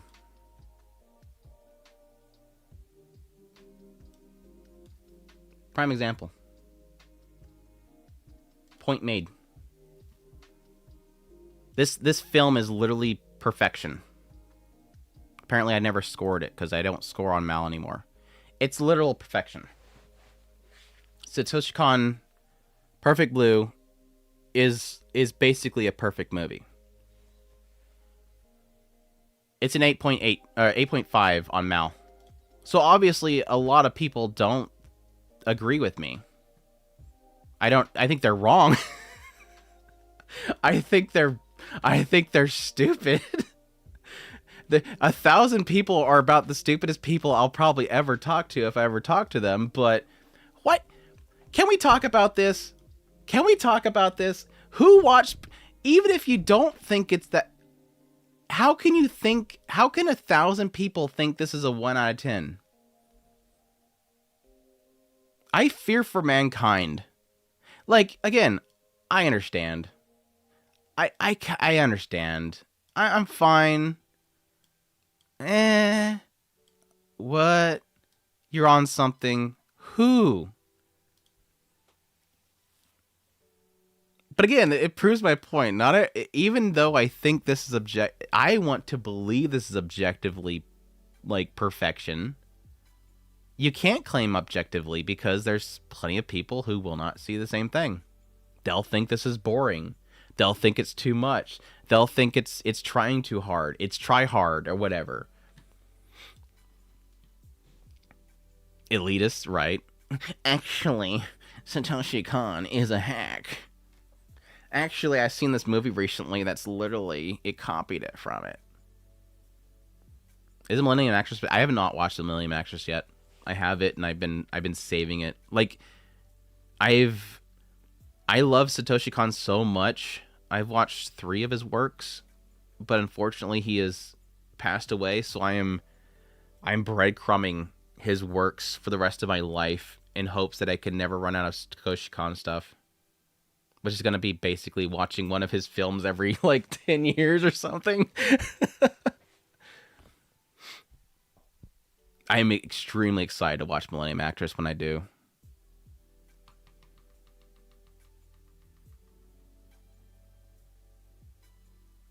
It looks bad?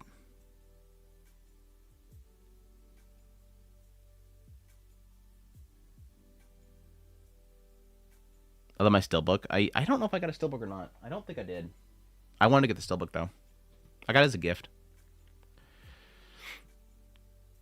So you can't say it's the best when you don't watch it. I didn't say Millennium Actress is the best. I said people have said it's, like, better. But I think Satoshi Kon is arguably the best director based on what I've watched of his.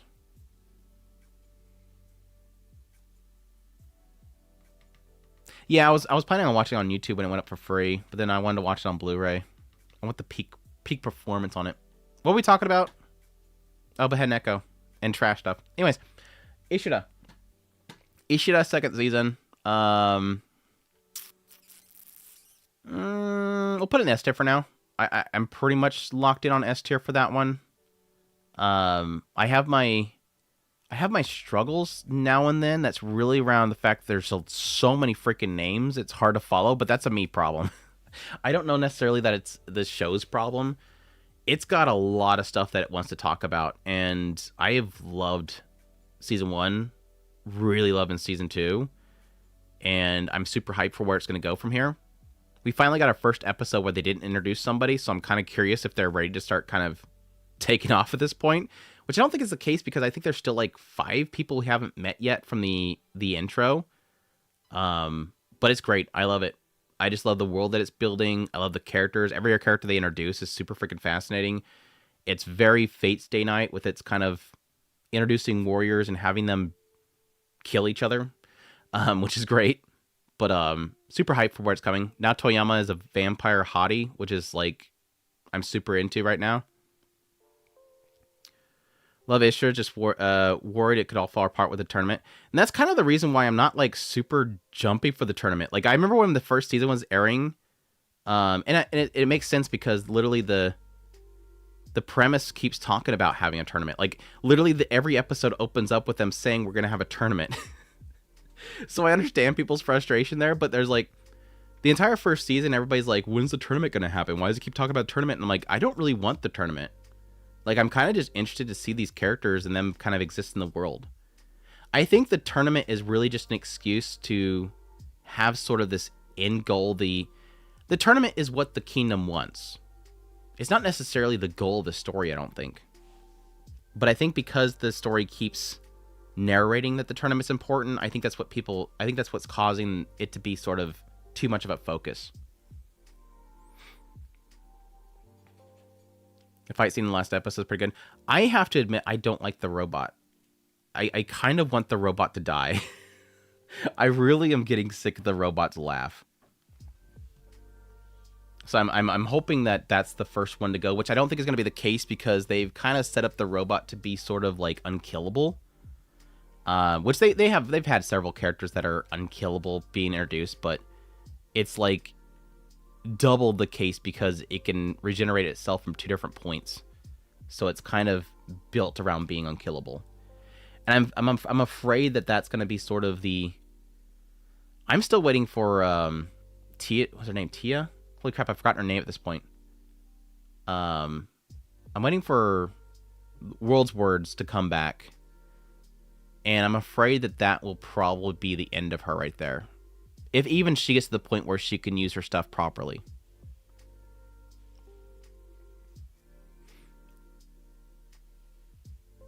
The fight scene in the last episode was pretty good. This isn't Junie Tyson. Thank God. Junie Tyson was kind of a letdown. Kia World Wars. She's great, dude. I can't wait for Kia to come back. I think she's like probably one of my favorite characters. She presents a very interesting concept in the idea that she can literally tell things to die and they die, but I don't necessarily think that she's ever going to be able to use it. I really do feel like Kia will be like one of the first people to die if it does come to them all coming up to head. I don't think she's going to last, and I think it's because she has a morality there. She's too kind. She's too pure. But I'm curious if there will come a time where she becomes able to use her power properly because something really bad happens. And it'll probably be that chick that's recruiting her, that's her sensei, that's probably going to be the one that'll trigger it. She'll probably die. Anyways, I really like Ishura. I'm really looking forward to more of it. I'm not looking forward to the giant dude dying because he's too nice, so that means he's going to die. Zen-u.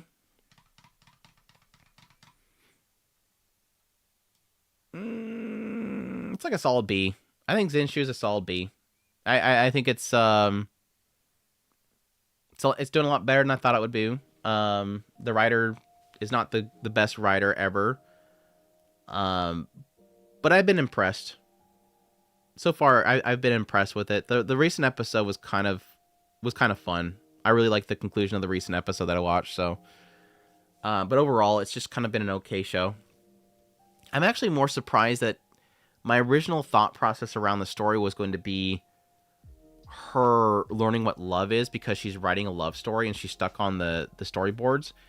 But I've only here recently realized that they have not really talked once about love or what's actually holding up her writing, other than the fact that she was held up on her writing.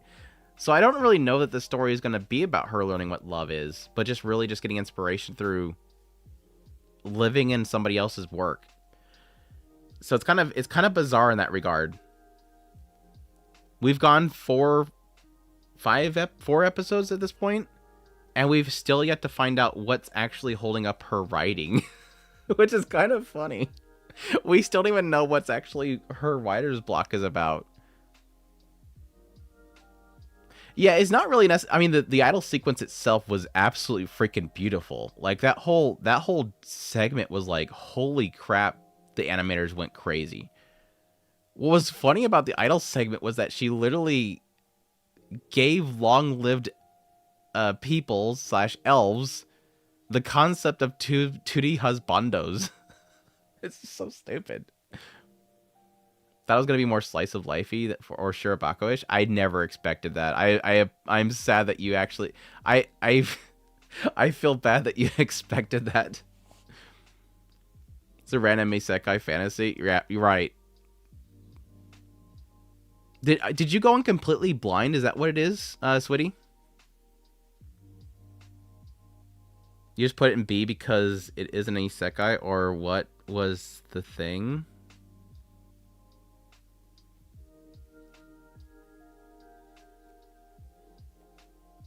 She's still confused.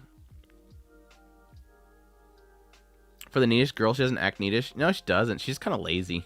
You're talking about Neat Kunoichi? She's just lazy. As an idol fan, Utapri reference had me cracking up. Did Natsuko count as a Fudere? Probably. It's an original work and saw Mappa working on it. Oh, so you didn't see any PVs or anything. Okay, that makes sense then. Because, I mean, literally, like, the cover arts and stuff like that just show that and her drawing or whatever. I watched the PVs, so I kind of had it spoiled for me that it was going to go into the fantasy setting. Like said that the isekai felt more like 90s kind of isekai, which is interesting. I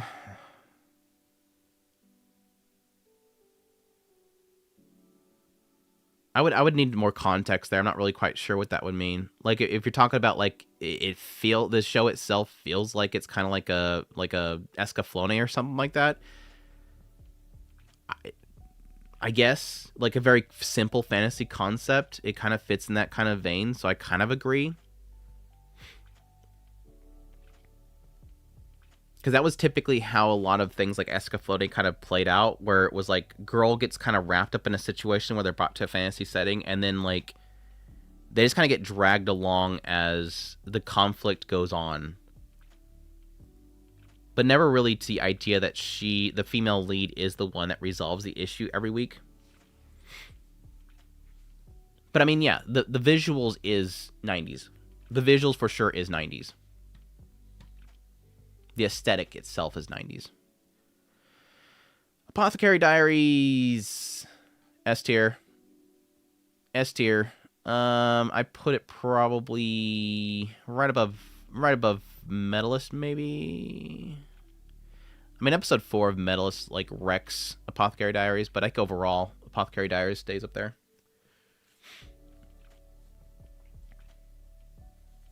You continue Escaflowne still in episode 4. Escaflowne doesn't really age well in my opinion. Like I watched it again after Funimation did its horrible, absolutely horrible Kickstarter thingy. I haven't watched it since I rewatched it with that release that had me extremely angry. It was fine. Like visually, it's amazing still, but like its storytelling didn't age very well. Like it's very much so old. The rest of the recent episodes suggest that direction the series will go. maybe more to do with the act of creation than finding love and fantasy. I'd be curious. Again, I really do think it's about creation more than love. My initial thought was that it was going to be discovering love, but again, they haven't talked about that at all, so I imagine that's probably not the direction it's going. Apothecary Diaries S tier. Caught up with the manga up to volume 3. I thought it was a novel series. Is it a manga? Question mark? I want to read the source material eventually. I really like it. I also got the girl. That's my argument. Like, her whole point is that she doesn't want to cut her hair until they believe it. She doesn't want to cut her hair until she writes the storyboards. But it's like, you're in another world. Take the damn hair off already. Like, we're to the point where they're just kind of having her, you know, tie it up and stuff like that. Just cut the damn thing. Like, it just doesn't look good. Like, it's aesthetically just not very good. I don't get the joke. I don't care about the whole, like, ringuru thing. Apothecary Diaries still ramping up. We'll get better. Yeah, it's cooking. It's definitely cooking something up.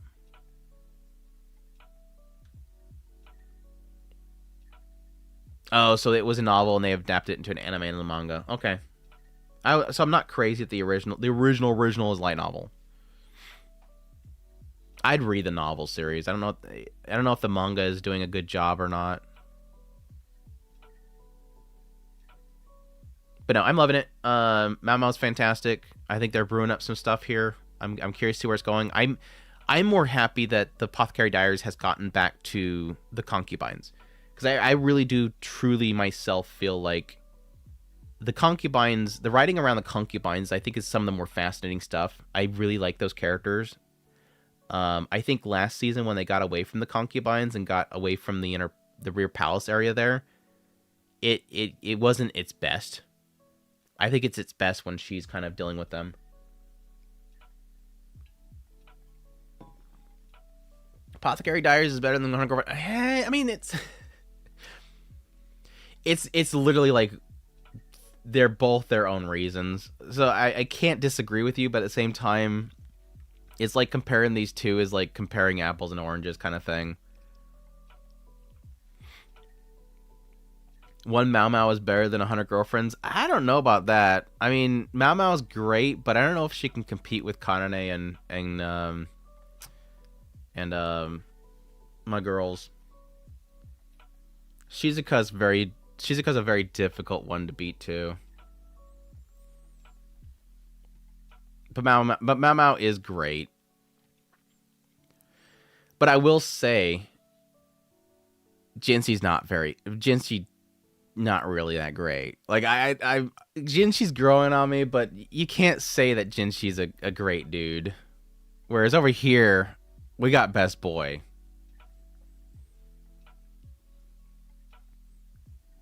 Mao and Kusuri would be great together. Holy crap, dude. Kusuri, dude, I want a crossover now. I want a crossover of Kusuri with Mao. The world would end. I agree. The world would freaking end. Let's get 100 Girlfriends Apothecary Diaries crossover and just completely obliterate the world with Kusuri and Mao. Mao would be like, okay, just whatever you concoct, just pour it on my arm so I can test it out. I like Jinshi better when they thought that he dude. Did you really think that he didn't have anything? I thought I wasn't alone there. I didn't think anybody thought that he didn't have something. I had no doubt he wasn't actually a eunuch. Like, was that a big reveal for you, DJ, when it actually came to the point where it revealed it, or did you get hints of it before? Because I was pretty sure from the beginning that he wasn't going to be a... Mainly for me, because I assumed that Jinshi was going to be tied in with the royal family. And I knew for a fact they weren't going to have him lose his stuff. And if they did make him a eunuch, it was going to be because they had no plans of him being anything important ever. But I never thought that he was a eunuch. He was too toned to be a eunuch. Is that what it's about? If you become a eunuch, you lose all desire to keep toned. It's like a dog that loses their. Anyways.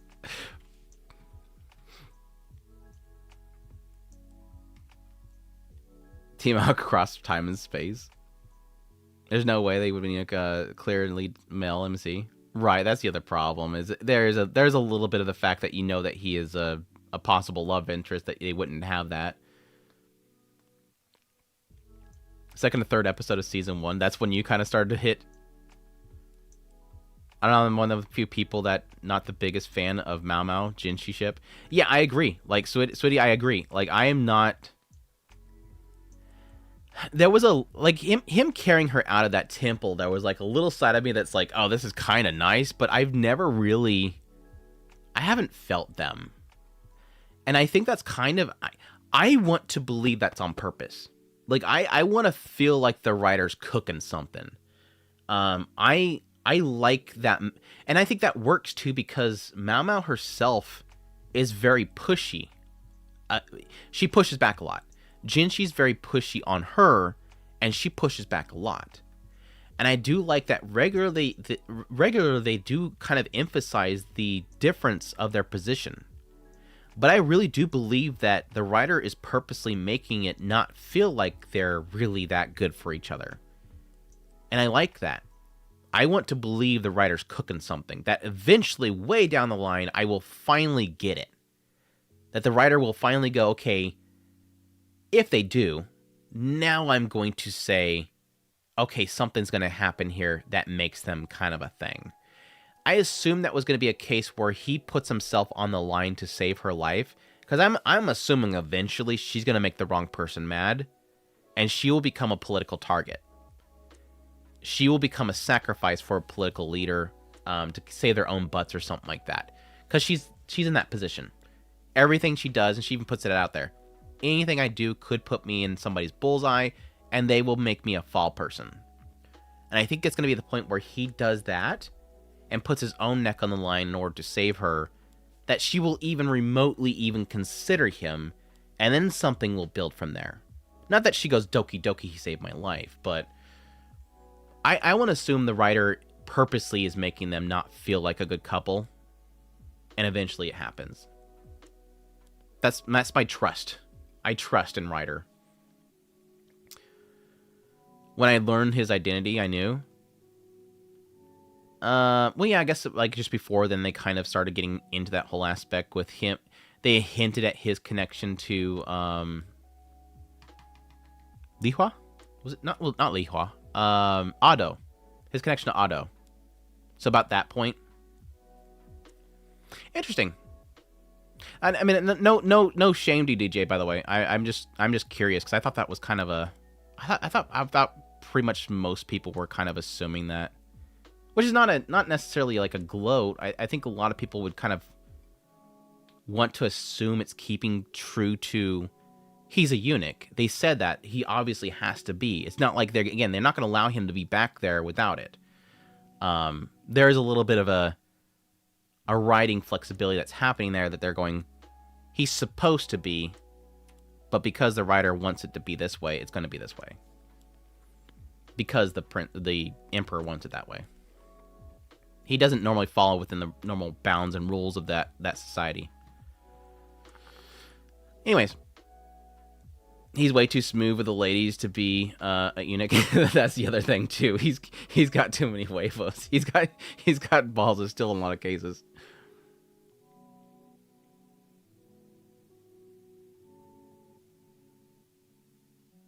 Yeah, lack of hormones. Read the manga just because an easy way to get to your hands on over here. Oh, I get you. For example, there's no physical release of Mushoku Tensei light novels. And so you read the manga of Mushoku Tensei? Don't do it. Don't do it. Seeing that was nice, but she bleeding. and he's walking out slow as he. That was I was super angry at that. I'm like, why is he walking so slow? She's probably got a concussion. She's dying. Why are you walking so down? Walk freaking faster. I agree there. That was too theatric. That was way too theatric. I'm back home now. Where's gushing over magical girls? Shut up, Adrian. Shut up, Adrian.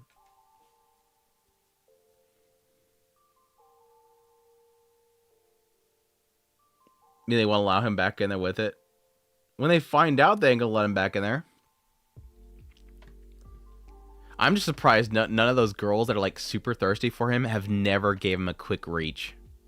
That's the big surprise, that Jinshi is so freaking smooth and so many girls are thirsty for him that none of them have like just they're all told that he's a eunuch, but none of them like instinctively just kind of grab down there just to go at him. Just why not? Just out of instinct go after it.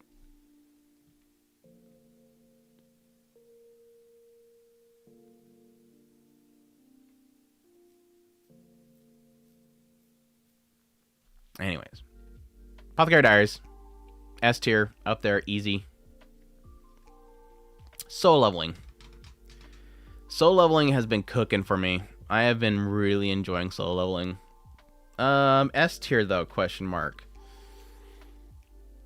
S tier though, question mark.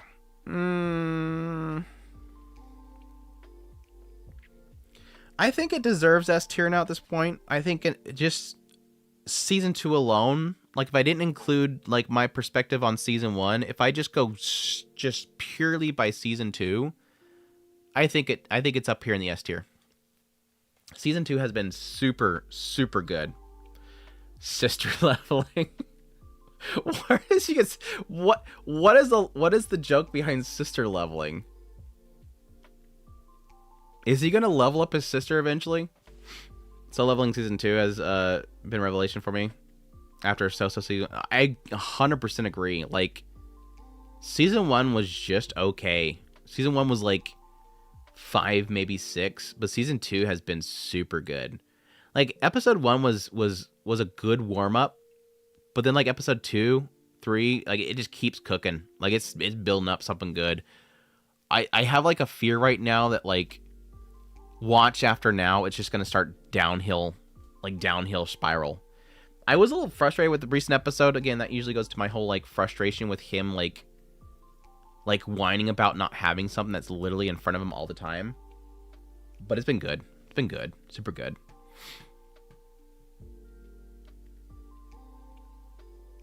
There's a solo leveling abridged video called Sister Leveling. It's pretty funny. Oh.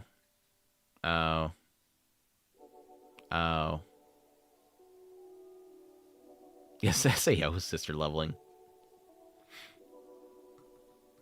I think I've seen clips of it. But yeah, it's super good. Really enjoying season 2. Looking forward to more. So, Ameko Doctor Detective Ameko.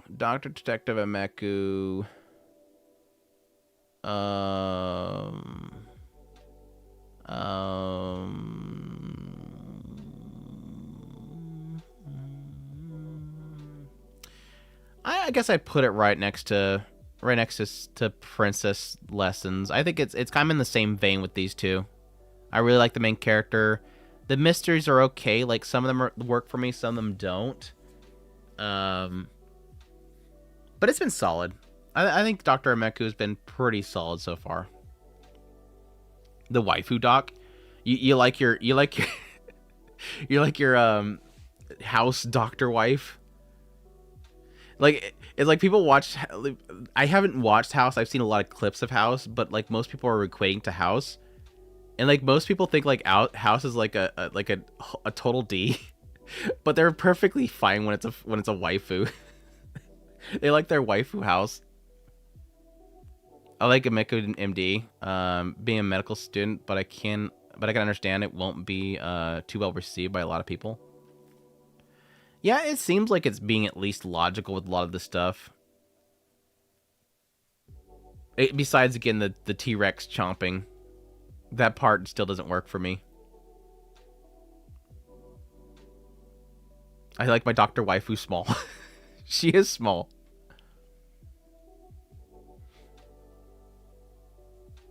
I want to be treated by Takeo. Give me 1 second. I need to go grab a timer.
You prefer Soshiman over this one? What in the world are you talking about? Who would pick Soshiman for mystery anime? I'm just joking. The mystery in Soshiman was how do you make cocoa without a stirring spoon and no extra cups?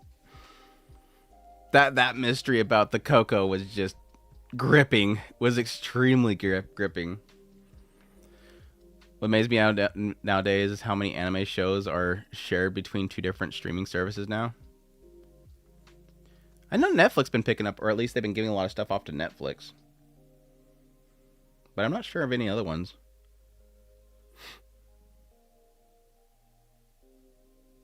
Kamonohashi Ron mystery stuff was decent. I will admit that. I actually kind of wanted to keep watching that show. I'm not against you on that one.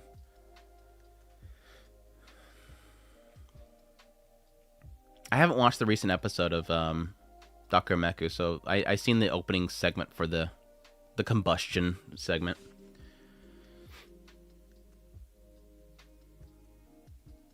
Yeah, I like my Roxy little kitty Roxy. Momentary Lily, Melanie. Really, why am I saying that? Momentary Lily. It's like a C. I'm not gonna claim anything great about Momentary Lily so far. It's better than I was expecting. It's not bad, but it's not great either. I think its biggest weakness is that its character moments really are extremely boring. A lot of it's just like cooking stuff and talking about nonsense. The characters themselves aren't really they're not doing much with the characters besides having them have archetypes. But I will admit they kind of showed me a little bit something with with some of the character moments during like some more heavier moments that I'm hoping will turn into something, but I'm not expecting anything. The characters are too charactery. They're too archetypey. Ameki is an A, but moving on. It's fine if it's an A for you. I'm like I said, it's B. It's fine. Yeah, for example, like unless you're just joking. For example, like one of them is the gamer girl. So every time she talks in gaming terms and how she wants to game. One of them is the big sis type, and all she does is talk about how she's the big sis and that she wants to give guidance and be a big sis to everybody. What shakers? One of them is the cool girl, and so she just kind of doesn't talk much, but whenever she talks, she sounds cool. There's the Genki girl. They're very much their archetypes, and their conversations and how they add to the conversation is typically based on their archetype. That's why it's archetypey. It's fine to have archetypes. You just have to. You. It just isn't going to be a very fun show because unless you have some good writing to go with the archetypes, something build off of them to make them not just the sum of their archetypes. They are hair with characters attached. That's actually a very good. That's actually very apt. I want to use that one later. They're they are hair with characters attached to them. Yes, there's a lot of effort put into their hair.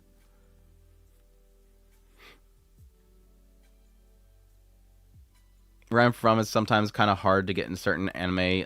Like it took like 15 years for Sakura no Shanan to get dubbed, but at least they made a cover for the OP, the official OP. Dude, that sucks. That it took 15 years to get peak. I feel bad for you. Sakura no Shanan is great. Handshakers without the annoying MC. That's actually very true. I didn't like handshakers, and a lot of that was the main character. My Happy Marriage should be S tier. Mio's Delicious Suffering wasn't nerfed this season. She's still a doormat. Time to start day drinking. But yeah, Momentary Lily. It's alright. We'll see. We'll see. I'm still waiting for them to undo the Madoka moment, which I'm certain will happen. Alchemist, Alchemist something. I'm an alchemist and I'm OP. The show with Natoyama. It kind of goes like alongside the whole like my country is devolving and I need to learn magic. It's a Sugoi show. There's a little bit of absurdity in the idea that he's spinning all of his OP abilities to make toilets and pantsu, but other than that, it's very much Sugoi type of show. Not bad, but at the same time, not gonna probably ever do anything that's gonna be worth a damn. And yet, Familiar Zero, haven't got a season 2 dub yet. Rough. Who watched English dubs? Handshakers was meh. I don't even think I finished Handshakers. I think I got like late into it. And I just kind of gave up on it. Speaking of Madoka, wasn't the new movie supposed to come out in 2021? We don't talk about that. Yeah, he's got like OP abilities to alchemy stuff, and so his first thing is to make a toilet, and then it catches the attention of a merchant who wants him to mass produce toilets. And he has the rare ability of holy magic, and so he utilizes the holy magic to purify the crap before it actually goes down into the sewage because they don't have good sewage systems. So he's utilizing his OP rare holy magic ability the church wants to use for their own benefit because it's an extremely rare ability because holy magic is typically healing and good. He's wasting it on poop waste. And yes, he makes pantsu with his lolly spider that makes silk for him. Oh, I miss you talking about dad. Your dad's okay. Definitely my S tier choice for this season. Are you talking about Bureaucrat? Yeah, it's a good show. I enjoy it. Mainly only got into anime because the end of 2021, but still. It sucks when anime you want to watch doesn't get dubbed. Considering myself a casual, so I prefer dub to watch over sub.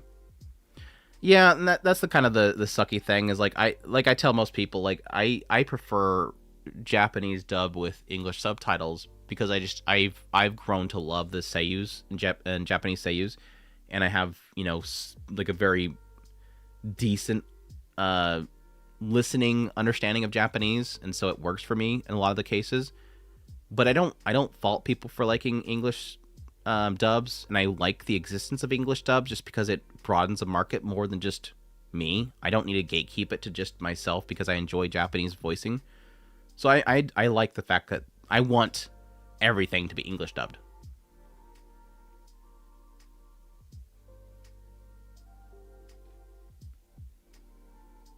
Peak boring. Lucky Star was peak boring. I hope that wasn't a response to that. Ban him from the chat. Yeah, which was really sucky because I remember like one of the biggest oofs for not having English dub is Monogatari series. It'd be a very difficult one to do, but it really sucks that one hasn't got one.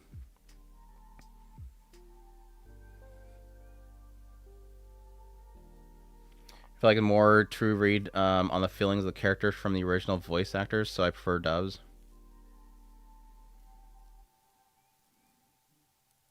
Not dissing English voice. Yeah, and I've heard some clips where like the English voicing does it really well, and usually my argument in a lot of cases for whenever there's a failure in English dubs, it's typically from the ADRs.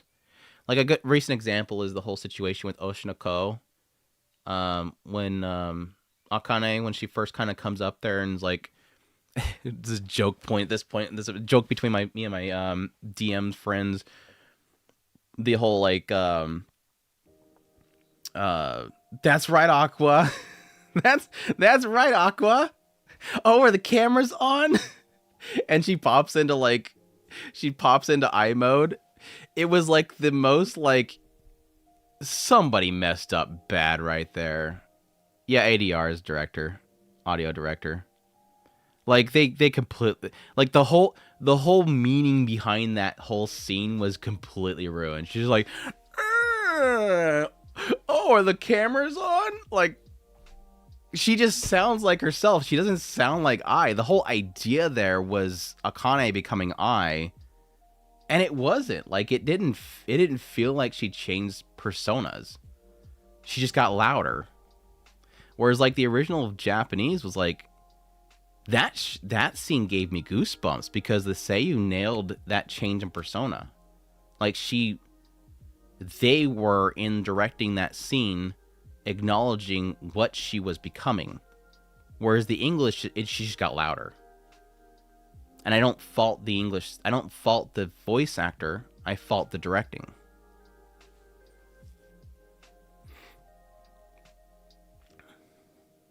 Yeah, I hate the Mushoku Tensei dubs too.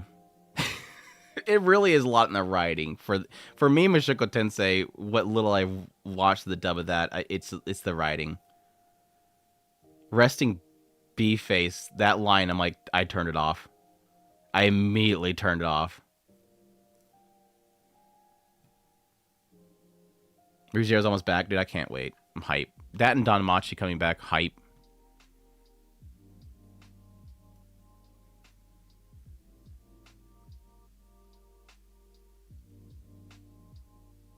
Rudy has girl's voice now in the dub. The English dub? I know the Japanese has always been that way. Except for the inner self. Kuro Iwa. I'm enjoying this a lot more than I probably should. A lot of it's just really kind of blanking on her name. What the hell is the name of the girl? The Queen Bee. Why am I blanking on her name? I don't like Kuro Iwa. He's so freaking boring. I think the show's only weakness is Kuro Iwa is just super boring.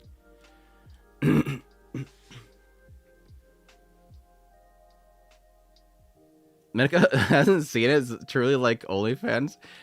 My joke is that if she grows up the way that she is right now, she probably has an OnlyFans. She's got to have one. She thinks that she's like the most beautiful person ever and that she needs to bestow herself upon people. Girl's got to have an OnlyFans. But no, it's a joke. She doesn't actually have an OnlyFans. But no, I like the show just for her. She's a lot of fun. I like her personality kind of shifting over time. Learning what love is and having to actually fight for somebody's attention. But I find him to be extremely boring. He's like the biggest weakness of the show. Just join. Why is Beheneko so high? Because I like it. It's funny. It's absurd. It's got some nice ecchi. That's why. It's entertaining. She's a humbled. That's the best part. Yeah, that's why I enjoy about it. Like when I watch the previews of it and I seen the synopsis, I'm like, this girl's gonna be obnoxious. She just loves herself. But I like the fact that it's kind of that whole aspect of her not being able to get something for once, and suddenly she has to fight for it. And again, it's her learning, like, to earn something, finding something to earn. I just don't know how it's going to. I'm really concerned if it's going to start getting old, because I would assume that they can't get together anytime soon, especially even in the manga. So I'm gonna assume at some point it's going to get dry, but it hasn't yet.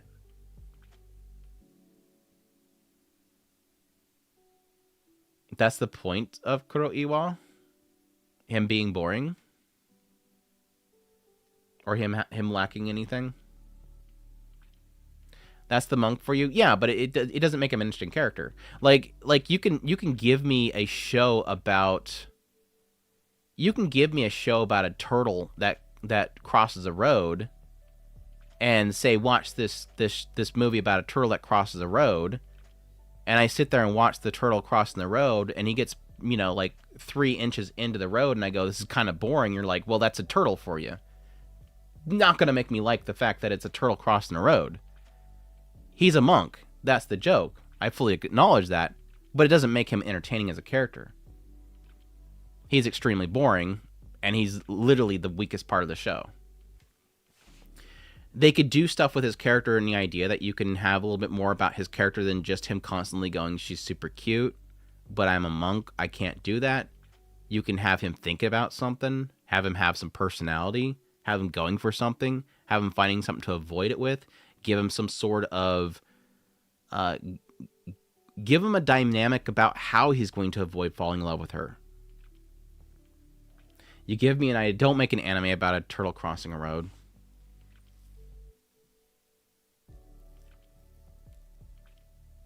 Like, what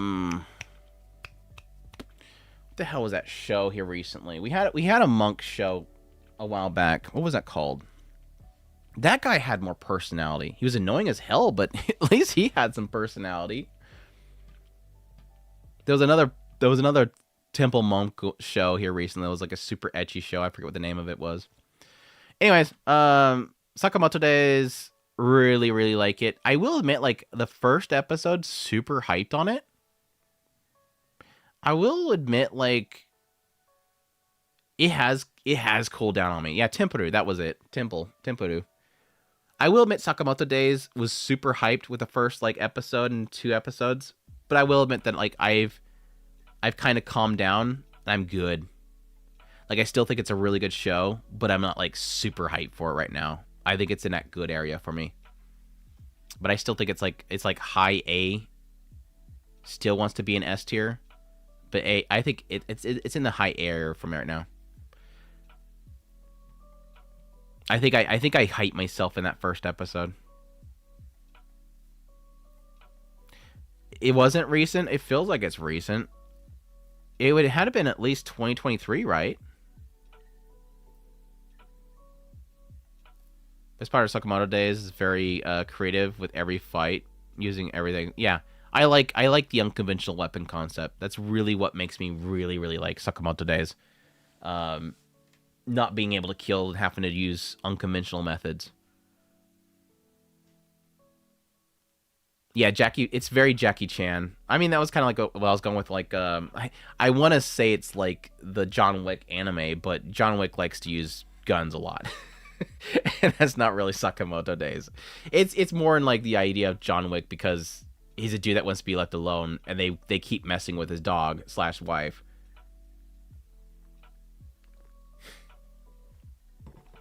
MacGyver Wick? It's not. I wouldn't go with MacGyver Wick. MacGyver's like putting stuff together in like crazy ways. Sakamoto just picks them up and uses them. Like, MacGyver's all about crafting something. I like the MC character look and concept is a good bit. Yeah, like I said, it's like everything about it works for me. But I will admit that, like, I'm in that comfortable area with it, in that like high A. but will admit that it's not like blowing me away anymore. Now Toyama and Sugita Somikazu is stat cast.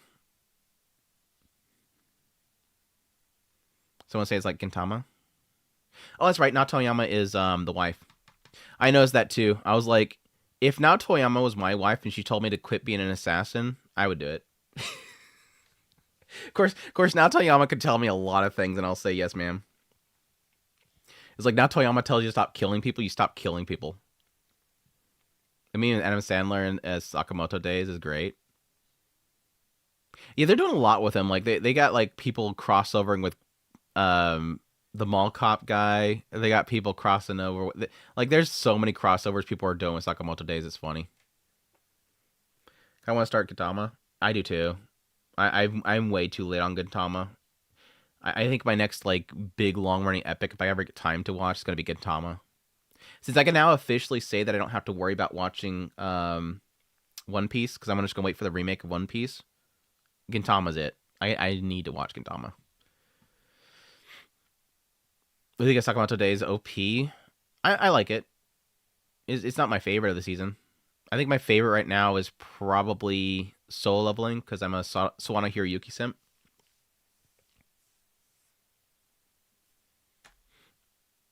And then, what was the one that had Aimer? Was that Princess Lessons?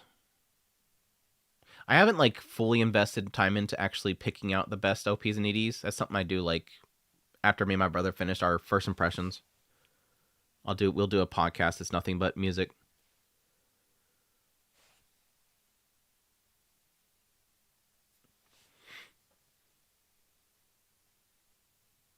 Started Gintama recently, really good after watching so many anime because there's so many references. Yeah, I think that's another good thing about it. It's a very parody. Gintama has easy places to stop, so you don't have to keep watching all at once. That's good.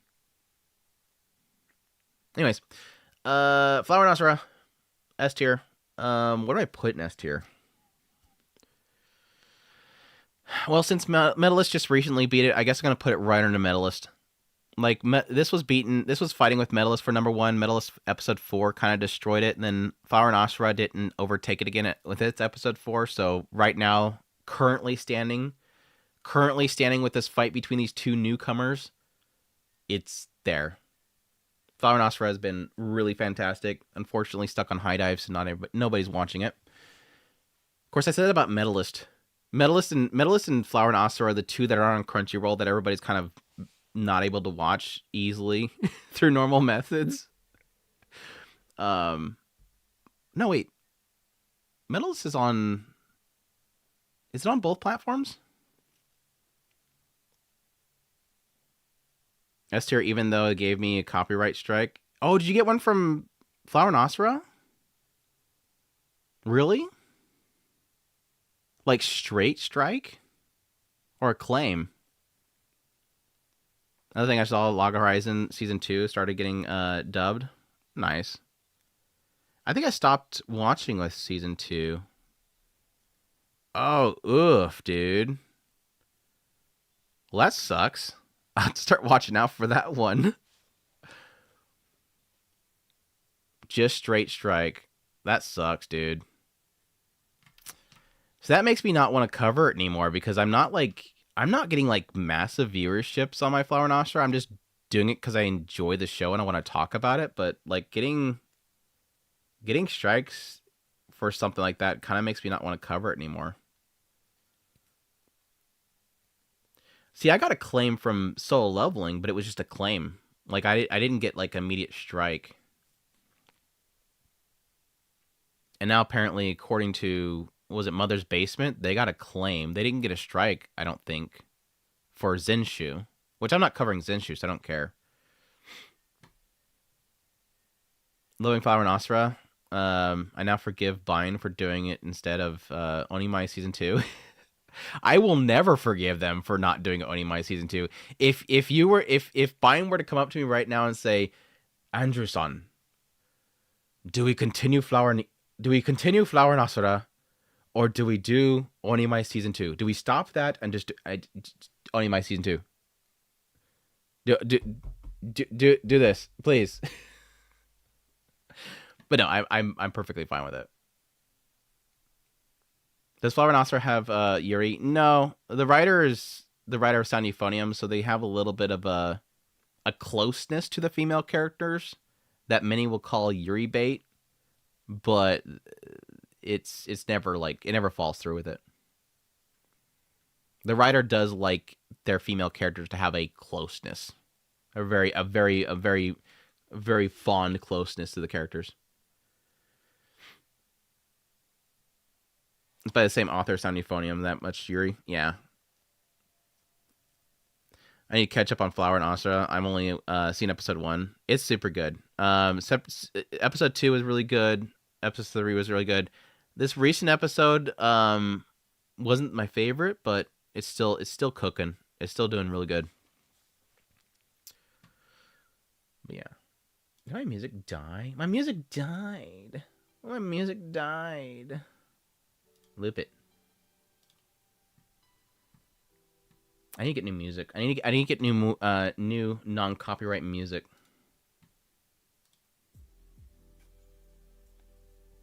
Oh, you just DM'd me about the copyright strike. I was like, my Discord has a message. I got a copyright strike.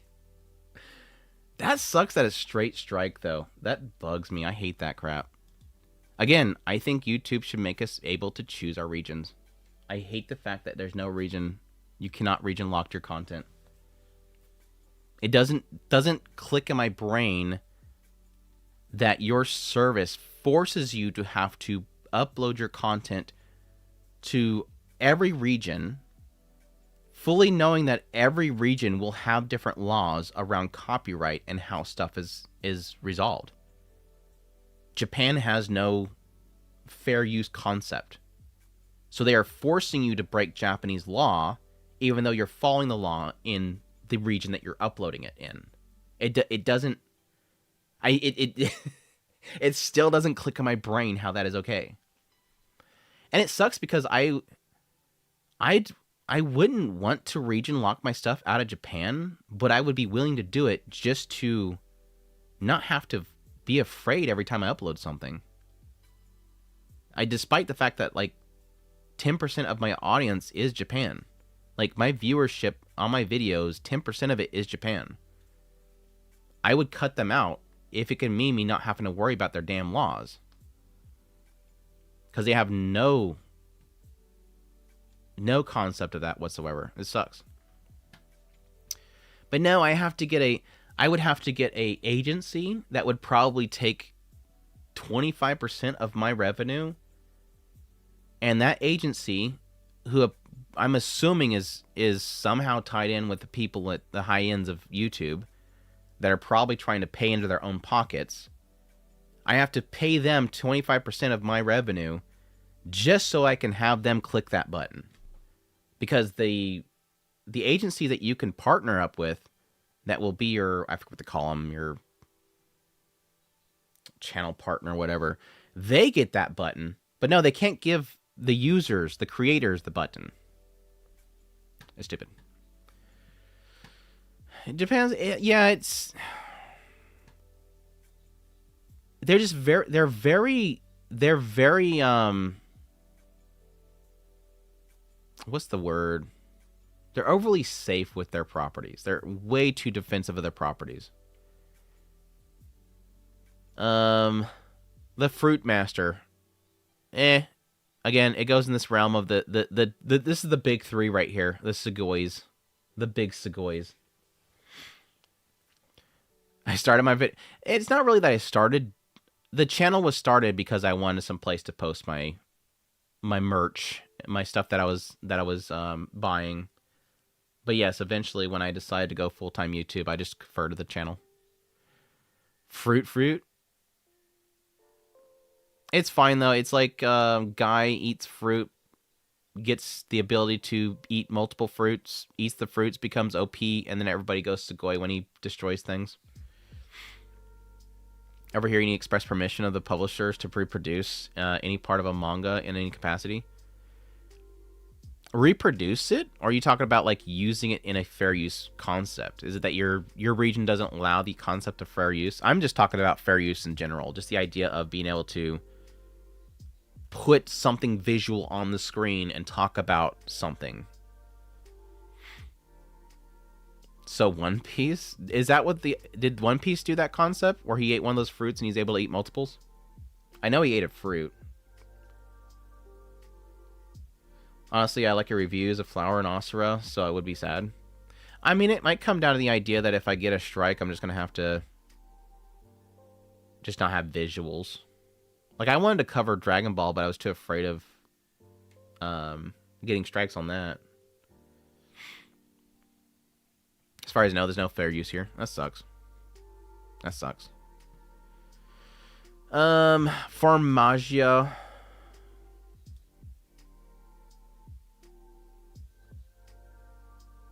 I don't. It's not a bad show, but it's very kids. It's very fairy tale kids style to it. It's legit. It's legit fairy tale. It's legit fairy tale, and Pokemon had a baby. It's like Pokemon. I wouldn't say it's Pokemon. It's I can't really think of another way. It's like because they're just growing the Pokemon. They're growing Pokemon, and all the characters are legit fairy tale characters. Formaggio, the writers use too much gags, more like Mashima does. But I still watch it. The CG's super bad. It's got a decent concept. I think it would probably be an enjoyable game because it's based off a game. But I just don't think it works well as an anime. Like, it feels very game-like. Like, they open it up with introducing the world, and then you have that initial bad guy shows up to attack them. You get that initial... You fight the main boss, like, right off the bat, and then you go to start exploring the world. You take on each of the regions to go after their boss, take down the boss, gain the next one, go to the next island where the next boss is at. Each island has its own ecosystem, so you're changing biomes every time you go to the next zone. It's very JRPG. So it doesn't really work well as an anime. Feels like I should avoid. Don't take this as an example of. I mean, there's a bit of a fairy tale joke humor in here, but it's just the artist. The style is fairy tale artist. The character designs are fairy tale artist. The show is not, the writer and whatnot's not fairy tale. So don't take this as an example of fairy tale. The girl I hate in my class, I'm marrying her. Yeah, not to say that fairy tale's great. I'm warm on fairy tale overall. It has its moments, but I'm not like a huge fan of fairy tale. Fairy tale's really my brother's thing. Girl I hate, I'm marrying. It's like a high C for me. I think it's a high C for me. I find most of it extremely boring. Like, Shisei's episode's great. Whenever Shisei's on the show, I really like it, but I don't care much for... The main girl's boring. I don't find her very interesting at all. I've only seen Fairy Tail Zero. You just jumped straight to Fairy Tail Zero. You just like you didn't speedrun the show. You're just like, screw it, I'm skipping to Zero. Fairy Tail was fun. Was fine. I watched it with my niece. Last season was good too. Like I said, it's got its moments. She says great though. She is like that. I was like very Snorefest on the series overall, and then they had that episode where Shisei became very much a focus, and I was like, oh wow, this. You get somebody else involved besides the two of them, and suddenly it's actually funny.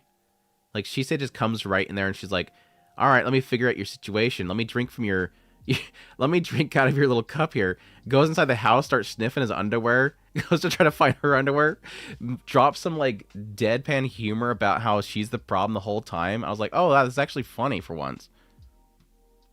But yeah, him and her is like just nothing but like her complain about what he does in the house. I heard some good things about Eden Zero, so I wouldn't doubt it.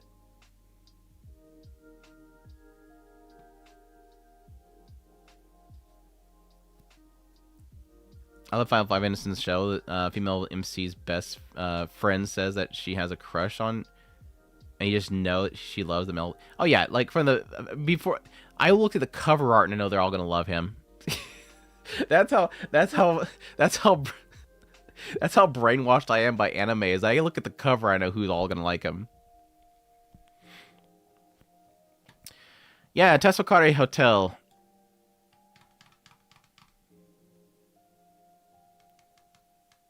I'm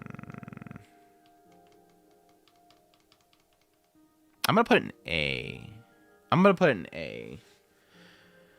Tesari Hotel has been... this was the one that I completely forgot about. I did my top 10 of the season so far, and I kind of wish that I didn't forget about it, because I would probably end up having it in my top 10 of the season so far. It's got me. It's got me. I am liking it so far. I will admit that it starts off it starts off a little bit like in that 6 range. Like, it's not great. And what I was actually hooked on it for was because it feels very Death Billiards, Death Parade-ish, where it's the concept of basically when people... The story is that when people are at death's door, when something critical has happened to them, they've lost consciousness, and they could die, they end up at this point where they're between life and death. They're at the River Styx, basically. This point in which they don't know themselves if they're dead or alive. And they go to this hotel, and this hotel brings them in, and they have no concept of who they are. They don't have a face. They don't know who they are. They don't know how they got there. They just walk in this hotel. The hotel people then take them to a room, and the room forms itself around the person. And somewhere in the room is comprised of memories of them. And so they have to figure out who they are based on what's in the room. If they can't figure it out over time, the room itself changes. And eventually they'll learn their name. That's when they gain their face. They know what they look like. Then they have to figure out why, if they're dead. And then at that point, they'll either pass away or they'll wake up. And yeah, our main character doesn't know their name until they figure out their name. Then they don't know how they died. And so it turned into like, new person comes in the hotel. They're trying to figure out if they're dead or not. They'll figure out if they're dead or if they're alive, what happened to them, who they are, send them on the way. Episode 4 just got screwed up bad. Like, episode 4 kind of intrigued me to what the writer was willing to do, where it got super dark. Episode 4 got super freaking dark. Like I finished episode 4 going, that was effed up. Like, that was really effed up. I knew that it could do that, but I wasn't sure if the writer was willing to do that. It was effed up. Like, I was not happy. I was not happy with how that concluded. And so I don't know if that's sort of like a bait Madoka moment, or if they're actually going to keep doing that going forward. Because if they keep doing that going forward, it could be really good. Like, I kind of want this dirtbag to kind of get thrown in that same hole. That's how mad I am. It was one of those moments where, like, the system... Because they present the system where if you kill somebody in there, you'll go to hell. And somebody manipulates somebody when they're not fully in their 100% mind, and yet the system itself still consumed them. And so it has me kind of mad at the system for not acknowledging that that's not really necessarily their doing. But I'm also, like, intrigued by the fact that they're willing to do that, because it's still effed up in the end. Again, it could go downhill from here, but, like, I was, like, here for episode 1 to 3. Like, I'm like, it's good. It's good. It's not Death Billiards levels, but it's got that same concept. I'm intrigued. the end of episode 4 had me like, okay, let's see what you could do. And again, 5 and onward can go downhill, but I'm at least intrigued. So yeah, I was kind of I was wanting somebody else to kind of talk to me about it. I'm like, Earthly, you watch this show? That was effed up. He's like, I haven't got caught up yet. It's effed up. You gotta watch it. I need somebody to talk to about this damn show. Super intrigued. Plus, I like the main girl. The main girl's got a quirkiness to her.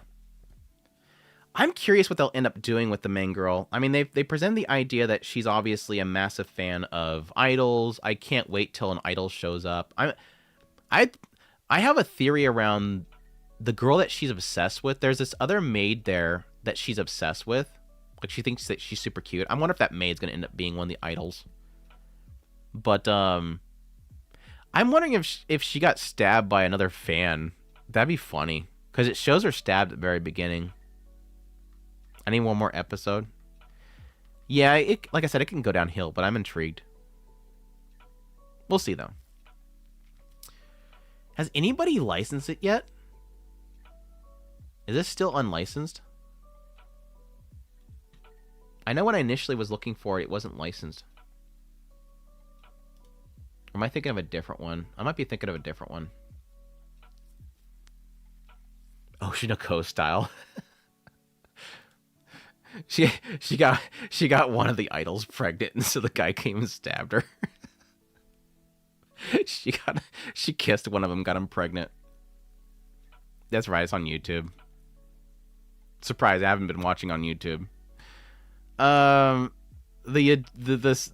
tree peed on me and gave me appraisal OP abilities.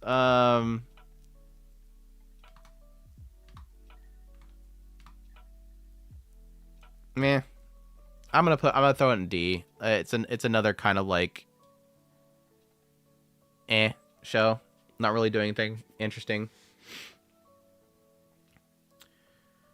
Worthless appraisal class, C tier, tone shift from episode 1, and I kind of assumed that was... Well, from episode 1, I kind of assumed it was going to be an off-reta show. Like, oh, a dude got kicked down to the bottom of the dungeon, he has to fight his way back up and becomes OP, and he becomes bitter about people around him. But no, it immediately shifted into tree waifu pees on me, mama keeps yelling at me while tree waifu's peeing on me, and then we blast bear. Okay, guess. Guy had rough life, gains OP abilities. We'll see. I found that the tree mama to be extremely annoying early on, but I figured eventually they'll grow on me. It's like the whole like tough love grandma. The tree mama is a tough love mom. Get away from my daughter. All right, I guess you're all right, humph kind of character. But she was kind of annoying at first. And it's just mainly because she was facilitating a lot of the humor, where the punchlines when she first showed up is she keeps kicking him around. She becomes the joke, and that kind of makes her an annoying character. But yeah, it's meh for me. OP character, kind of. Okay, we'll move on. Magic Maker.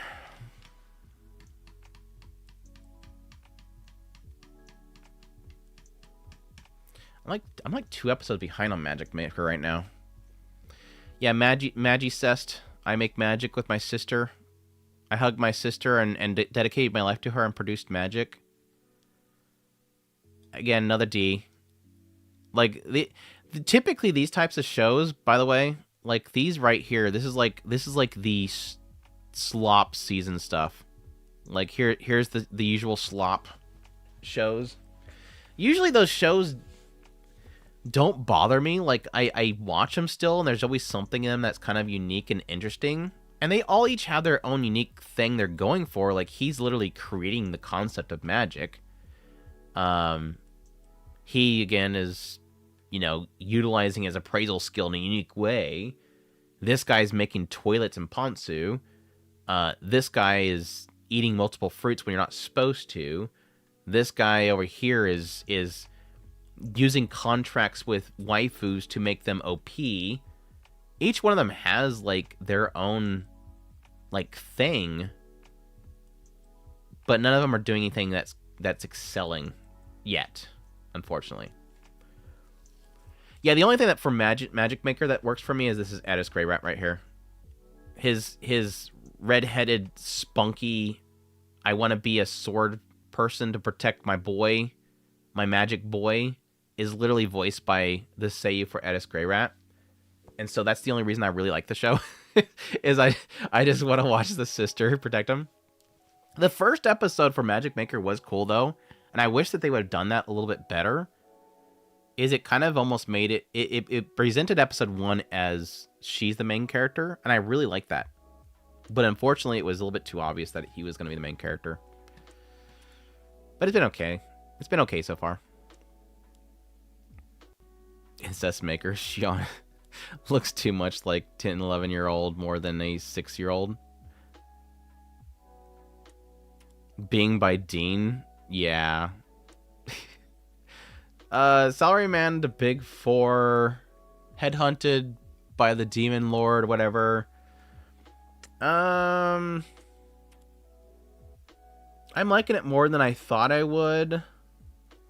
I think the Salamander chick carries it. I think the Salamander chick carries that show. I think it's gotten a little bit too formulaic for my liking. Like, it's too focused on the idea of him going to a problem, then in his mind going to a bar, and then resolving the issue, and then next episode, here's next issue, go to the bar in his mind, resolve the issue, next episode. But I think they're doing enough to kind of keep the characters kind of developing as they go along with each of the different scenarios that he's facing.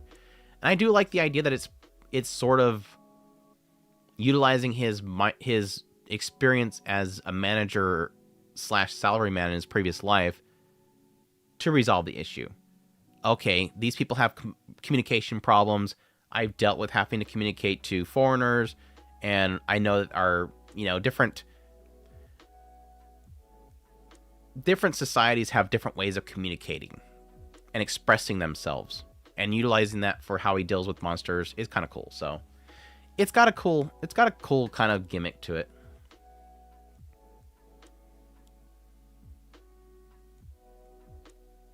Did I say salamander chick? Yeah, she's like a dragon salamander. I don't know.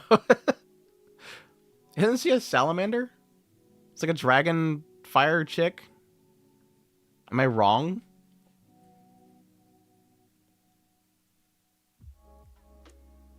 Salamander is waifu.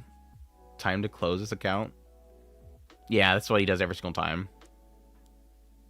Head on into another world is Black Lagoon if Rock got Isekai to a fantasy world. What?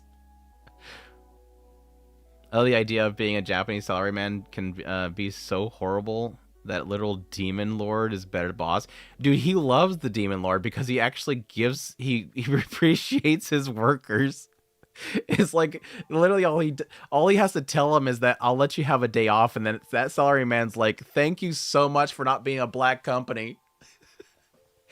The Demon Lord literally says you'll have to work for 6 days a week. He's like, so that means I get a day off? Thank you for not being a black company. I get a day off. It's funny. It's very true. It's very true.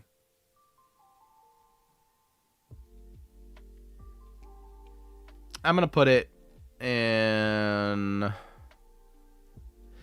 I'll put it in high C. It's not doing anything incredible, but it's been a lot more enjoyable than I thought it would be.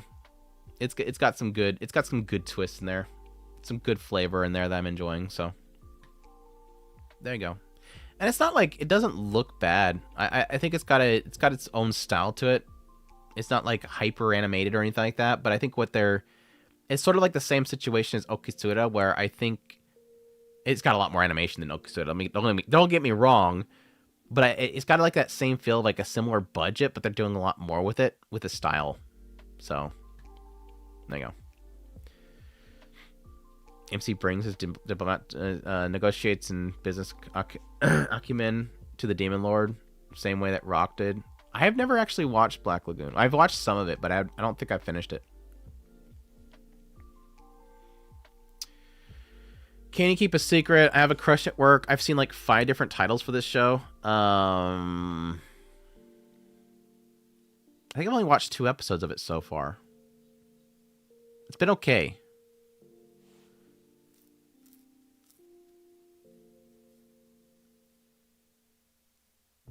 I didn't say never. I said I don't think I've watched the whole thing.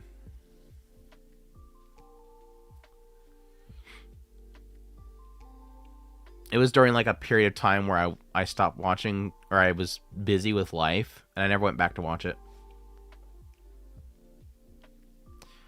I'm like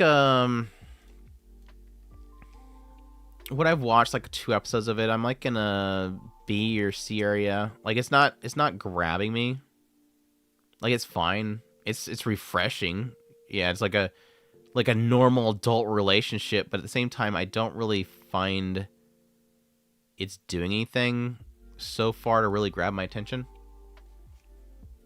Like it doesn't feel like it has so far, again, like 2 episodes in, it doesn't feel like it has a drive.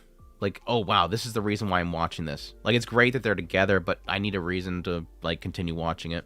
I'm sure they'll probably start building into some conflict or something like that, getting into the story. But with 2 episodes, it doesn't feel like it has like a driving force for it. I don't know. Does it get to something, or is it just them kind of having a relationship and hiding it? It's adults that don't act like middle schoolers. I mean, they still have like that overly dokiness, but I mean, it's expected. It's Japanese. Japanese like blushing. Japanese get flustered easy. Is it better than 365 Days? I mean, 365 Days Wedding was, for me, the first couple episodes I thought was really good, but it fell apart. I'd hope that this one doesn't. So 365 Days started better, but it fell off after that. I would hope this doesn't do the same. Just does relationship stuff. Oh, and sex. Ooh, wow. They actually do it. That's interesting. So this show's not the only one with banging. We'll see, though. I'll believe you when I see it. I'll believe you when I see it. They're actually procreating. That thing that's not allowed in anime. Red Ranger. Red Ranger in Another World. I love this show. I love Red Ranger in Another World. It's taken the cake for me. I'm really enjoying the show. I want to say it's S. My S is getting too full. I'll put it in A. Like right above Sakamoto Days. It deserves to be an S, though. Just to balance it out, I'm going to put it in A. I'm really loving the show. I really, really love the show. I don't think there's really anything about the show that's not working for me, other than maybe like the overall story is probably not going to be that interesting, but it's not like I really watched the show for the overall story. But no, just the concept of the Power Ranger character going to another world, the Super Sentai character going to another world. What really works for me, though, I think the reason why I'm loving it so much is I love the React comedy they're doing there. Like, just the hot mage chick that's just constantly just reacting all the crazy, absurd crap that he's doing. And I thought that it would actually get old at some point, but they're doing a good job of kind of keeping it fresh. Like, the guild card that literally has a promo for the show, and none of the stats are, like, normal to the world itself. They go off to a dungeon and have a competition with this group of people. He goes to summon his mecha, and I love comedy when I think about the joke before it happens, and it delivers. Like, they go into this dungeon, he immediately thinks, I'm going to summon my big mecha, because I always summon the mecha right now. He summons the mecha, and I'm going, it can't fit, and it doesn't fit in there. And everybody's crushed under the mecha because it can't fit in the dungeon. And then they have to summon the super ray gun thing, and they all have to have power friendships in order to cast it. And she's like, this is the most dumb thing that we would have to be like-minded to use the cannon. Then getting into the princess and her guard, and how he immediately summons the mecha to fight the guy, and they're like, isn't that a bit overkill? And then come to find out the princess ends up inside the pilot the pilot compartment with them, and they're like, why is she in here? Well, because we've made a bond, because we decided to do something together, so obviously she's gonna be in here. it's just it just doesn't let up. Like, I have yet to have like this moment where I'm like, this is kind of getting old. It just keeps working, like every episode. I'm loving it. Yeah, why is there an explosion behind him? And literally he does the pose and it blows up and it shoots her off in the distance. Like, it actually injures her. The explosion behind him. Then should be higher than middle B, especially after latest episode. I mean, that's your opinion, bro. It's good though. It's good though. The last episode was really good though. The background soundtrack that plays when the transform is great too. Yeah, the music's like, it feels like whoever adapted this, and obviously with the creator themselves, it feels like there is a lot of, these people know Super Sentai, which makes sense. I mean, Japan knows Super Sentai. They love Super Sentai. Yeah, the girl is hot. I'm looking forward to him making Bonds the bodyguard, who hates him so hard. he literally fought him with his freaking mecha suit. I like how the guy doesn't even, like, they even pointed out, like, the guy's not even fazed by all the crap that he's doing. Everybody else is fazed by what he's doing. The guard doesn't. Yura is handling it better than Koshitan with a crazy reaction. I'll say it again, when the knight calls the Zords animal golems, was a brilliant interpretation of how they'd seen it in fantasy settings. Well, that's what I mean. That's the thing that I love about it. It's like they act like not, the way that I put it in my first video was like, they're acting like non-Super Sentai fans. Like, they're trying to understand it like we do. Like, why is there an explosion behind him? Why does things explode when he punches it? Doesn't make any sense. Hey, Halt. Doing all right. I'm getting sick, but I'm thankfully fighting it back right now. Wait, do the characters hear the soundtrack just like they see it? I don't think so. I don't think they've pointed out the music yet. No, they did. I think they did, didn't they? I think she pointed out the music when he summoned it in the ruins. I want to say they've mentioned the music.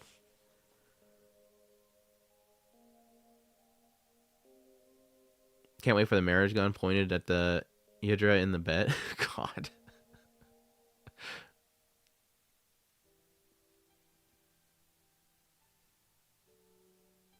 I think you're right. Hydra heard it. I want to say so. It's a good show. I'm super impressed by the show. I knew it was going to be an absurd concept, but I figured it would probably get dry really quickly, but it's working. I actually like it. Middle-aged dude, online shopper in another world. Pretty much campfire cooking, but with banging. I think of all the Sugoi shows, it's probably doing one of the best ones. I'd probably put it right above Headhunted. It's been good. It's not great, but it's been good. A lot of it's really just kind of bringing niceties to another world. Very kind of farming life in another world, that type of setup where it's just him kind of just building a place to stay there and selling stupid things for absurd prices because people don't understand. Like, I love the fact that this dude goes to another world. He has Amazon powers, and so he's buying stuff from Amazon. He brings so many nice things to this other world, like, you know, jewelry, finely crafted blades, knives and whatnot. But the thing that everybody wants to buy is clothesline clips. Like, everybody comes to a store and they just want to buy a bunch of clothesline picks because they just want, this thing helps them with drying their clothes, and it's a technology nobody understands because it's got this really finely crafted spring on it. It's kind of funny. First minute in the first episode is crazy with the speed run. It was pretty speed run, yes. But I like the fact that, like, literally, like, the first thing he does is go to an inn and then bangs the innkeeper. It's like, I mean, I assume he banged her. And then he goes off and sleeps with the cat girl. And now this other girl wants to sleep with him really badly. Like, he's just gonna bang every character over there. The latest episode had more action. The last episode I ended off on was her wanting to stay in his place and sleep with him. The closed lip is the most advanced technology they've ever seen. Well, I mean, the other guy was very impressed by the knives that he had, but I guess they were just too expensive. It's alright, though. It's just basically campfire cooking, but with waifus, rather than slimes and on gold Fenrir. Bang Dream is my go. Oz Mujika, yeah, it's MB right there. ReZero hasn't come back yet, but it has been S tier, easy S tier, easy. I'm hoping when it comes back, what was it, next week? It's next week, right? The 5th? Is it the 5th?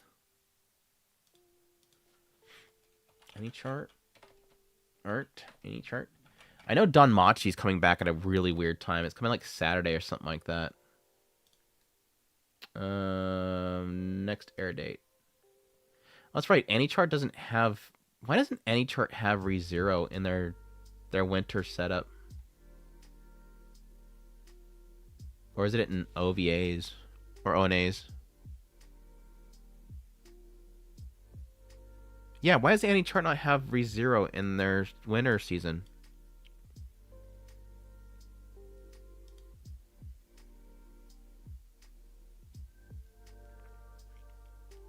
$5 days and 15 hours, folks. 5 days and 15 hours. Yep, Wednesday. And then Danmachi is when?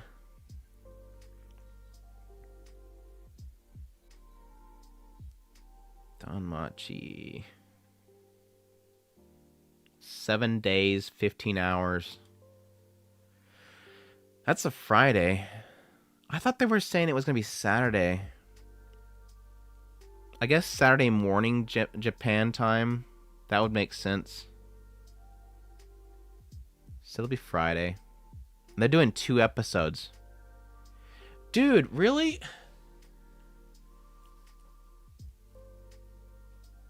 Yeah, Friday's gonna suck for me. Holy crap. That means, well, I technically only have Apothecary Diaries on Fridays.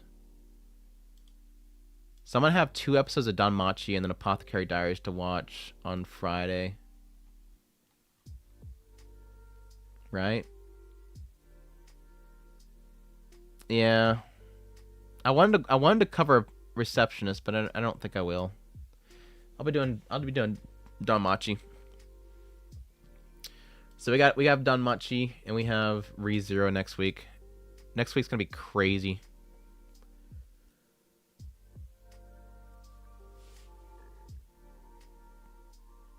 Blue Box dropped. I haven't.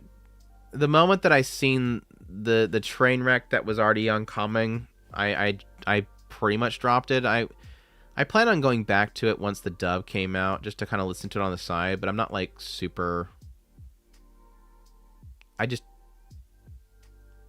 I knew what we were doing. Like, we all know what Blue Box is doing. I'm like, I just don't feel like it. I really don't feel like it. I'll probably eventually go back to it, but I just was not. I didn't want it. Second half of ReZero should be peak, going from light novels. Dude, like, every episode of ReZero is peak. I don't need to know that its second half's going to be peak. It's already peak. If you don't think ReZero isn't peak already and you need the second half of this season to be peak, something wrong with you. They're doing a really weird schedule for Danmachi. Yeah, unfortunately. The reschedule of that will be weird. The page does not show every show airing right now for some reason. They released 2 episodes at once. Yeah, they're going to skip another week after that. It's all I'm guessing is they're trying to kind of meet a TV broadcast schedule or something like that, and they just got some opening slots. It's weird. But at least it's coming back. Like, they originally said they were going to wait until, like, they were saying, like, early spring, and that was going to suck. So I'm happy we're just getting it now. Yeah, I haven't been a big fan of. Yeah, and everything that everything that Earthly's been telling me about this new season doesn't make me want to go get caught up. Like every time something go, he knows what my problem with the show is, and so every now and then he comes back and says, "I really hate this main character." I'm like, "You're not." It's not making me want to go get caught up. It's not making me want to get caught up.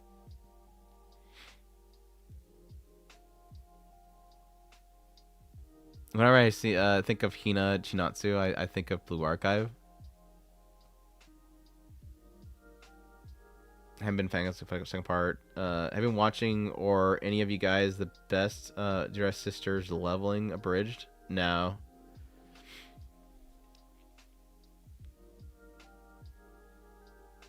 Those up in Trillion Game are getting pretty strong so far.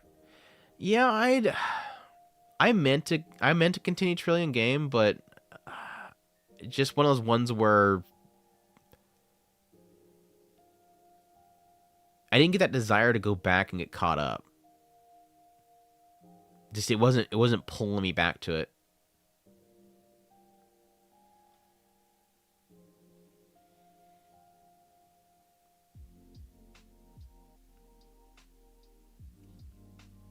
Was a show that anime this middle-aged man, another world, as an online shopper or something like that. I forget the full title. No Orb reviews due to time limit, right? Too many shows on Saturday. It's twofold. Like, it was the beginning of the new season, and additionally, after the time skip, I haven't been like super invested in new characters. Like, a lot of my love around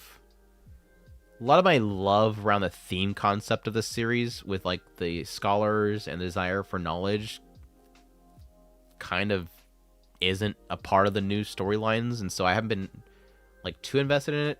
I still like it, but just the recent 2-3 episodes haven't been like super interesting to me. I'm hoping it picks up after now. Anyways, let us get Danmachi. It's been super peak as well. Can't wait for it to come back. It's been easily like the best season of the series so far. Super hyped for it to come back. And then finally, Not Mushoku Tensei. We leave the best for last. The Not Mushoku Tensei show. The show where the red mage quits his mean group of S-rank buddies and goes off to hang around his pupils who are all hot, cute girls, and he shows off his cool bling, and they all go sugoi sugoi, and then he uses magic, and they go sugoi sugoi, and then he shows his archives, and they go his artifacts, and they go sugoi sugoi. And it's totally not Roxy, Edison, Sylphie.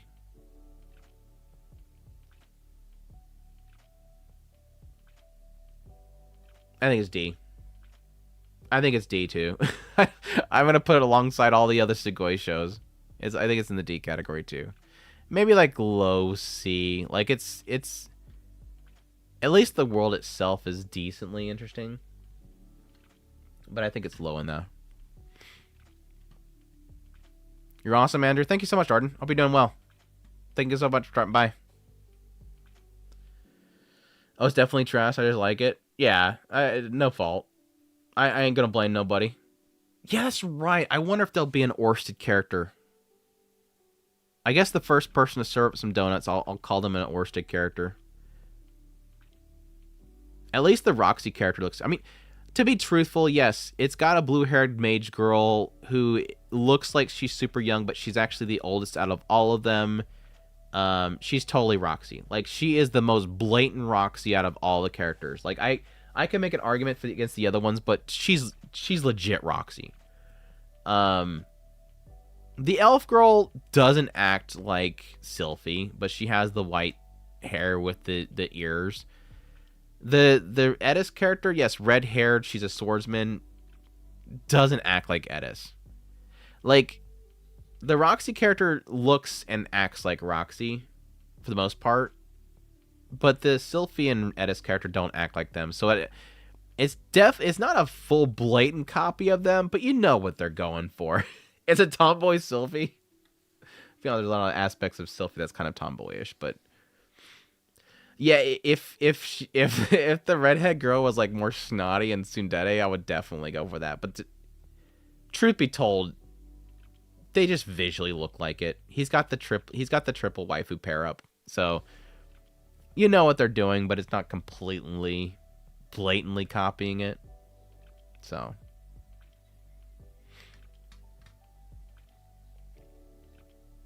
yeah, and this elf I like more than Sylphie. I'm joking. I'm just makes me feel mad. Redhead girl is like a cinnamon roll puppy dog. What? She's practically an anti-tsundere. That okay? Yeah, I get what you're saying. Yes, yes. But yeah, it's kind of in the same territory. I think that's it. I think that's it. I think that's a good layout there. My S tiers are kind of a little bit overflowed, so I might go ahead and just take down a couple of these. Maybe the Red Ranger one.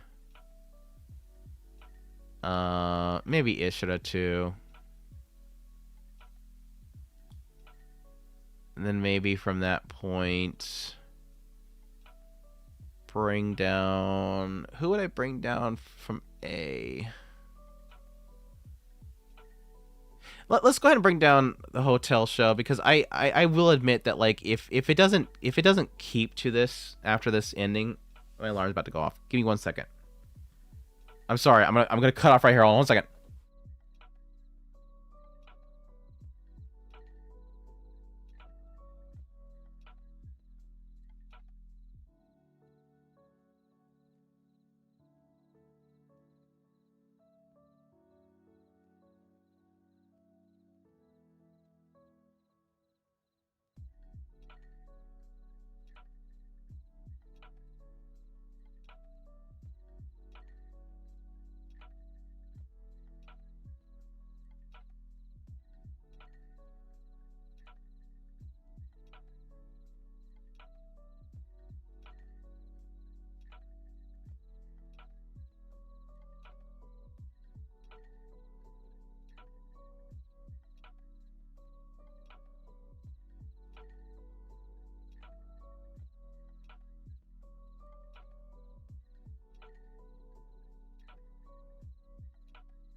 Sorry, I had a timer about to go off. What was I saying? Yeah, the hotel show. I acknowledge that a lot of my love is because like how that last episode ended, and so I'm kind of like I'm propping up to A because of that, and it could totally not get into that. So we'll put it in B. But if it keeps to it, I'll pump back up to A. And then I think from there, I'm gonna leave the rest there. I think everything else is pretty even. I'd have to drop down too much in order to get everything else even. So I think I'm comfortable with that list.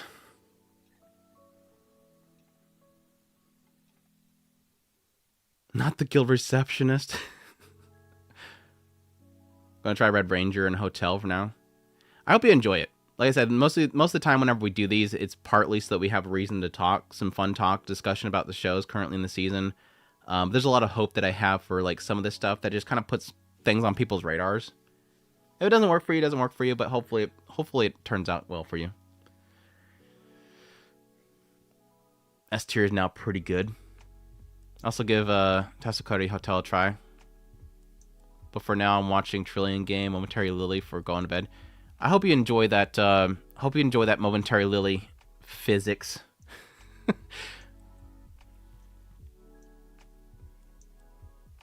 Speaking of Shoko, when are you going to get a season where we get lovey-dovey moments with Roxy? Hopefully next season. Hopefully. We're always open for some lovey-dovey moments with Roxy. Is Dragon Maid an S? Is that Dragon Maid an S? There's no Dragon Maid this season. What would be considered Dragon Maid up here? This one? 100 Girlfriends? That looks kind of like Dragon Maid. Or this one right here, Flower and Ashura. This kind of looks like Kyoto Animation. I can't watch Hotel because no license over here. It's on YouTube. I hope the Brave series Isekai gets an anime adaptation next.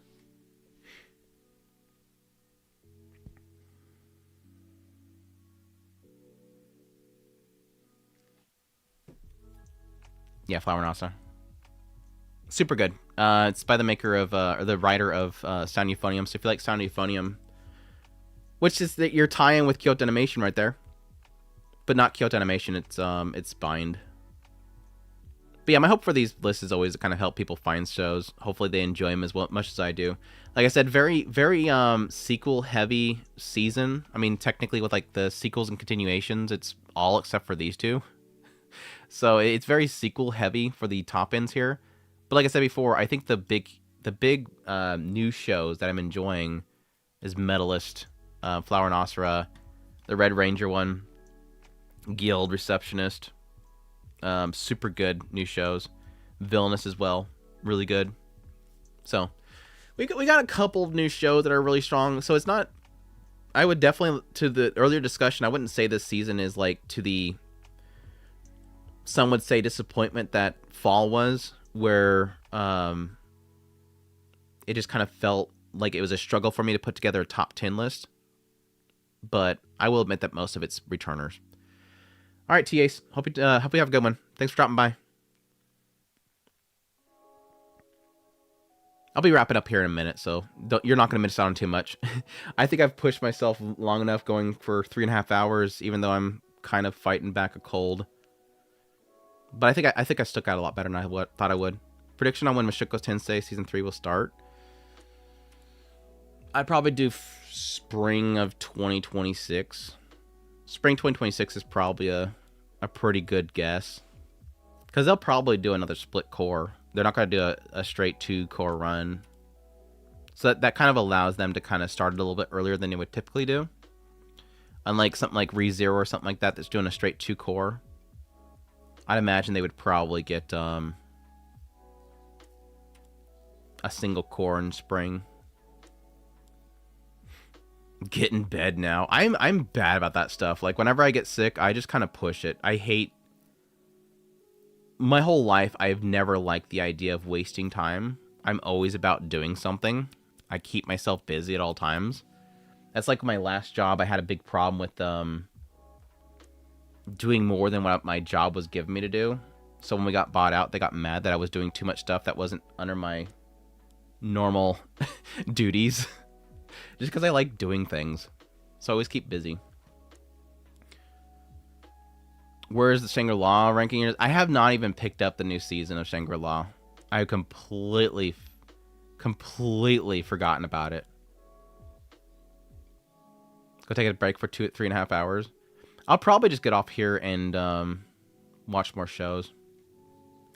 But anyways, yeah, I'm gonna wrap it up there. I appreciate everybody for dropping by. I hope you guys enjoyed chatting and talking about anime as much as I did. It was a little fun stream.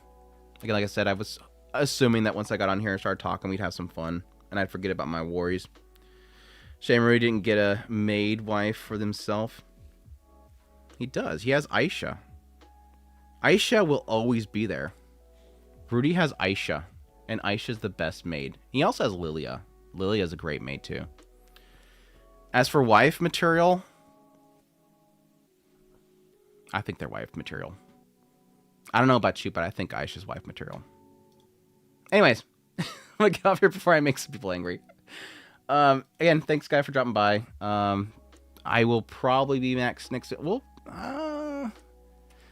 see. Next week's gonna be pretty crazy with Danmachi and ReZero, but I might get on here on Thursday and possibly do best girls of the season. Those are always a fun discussion and make some people angry.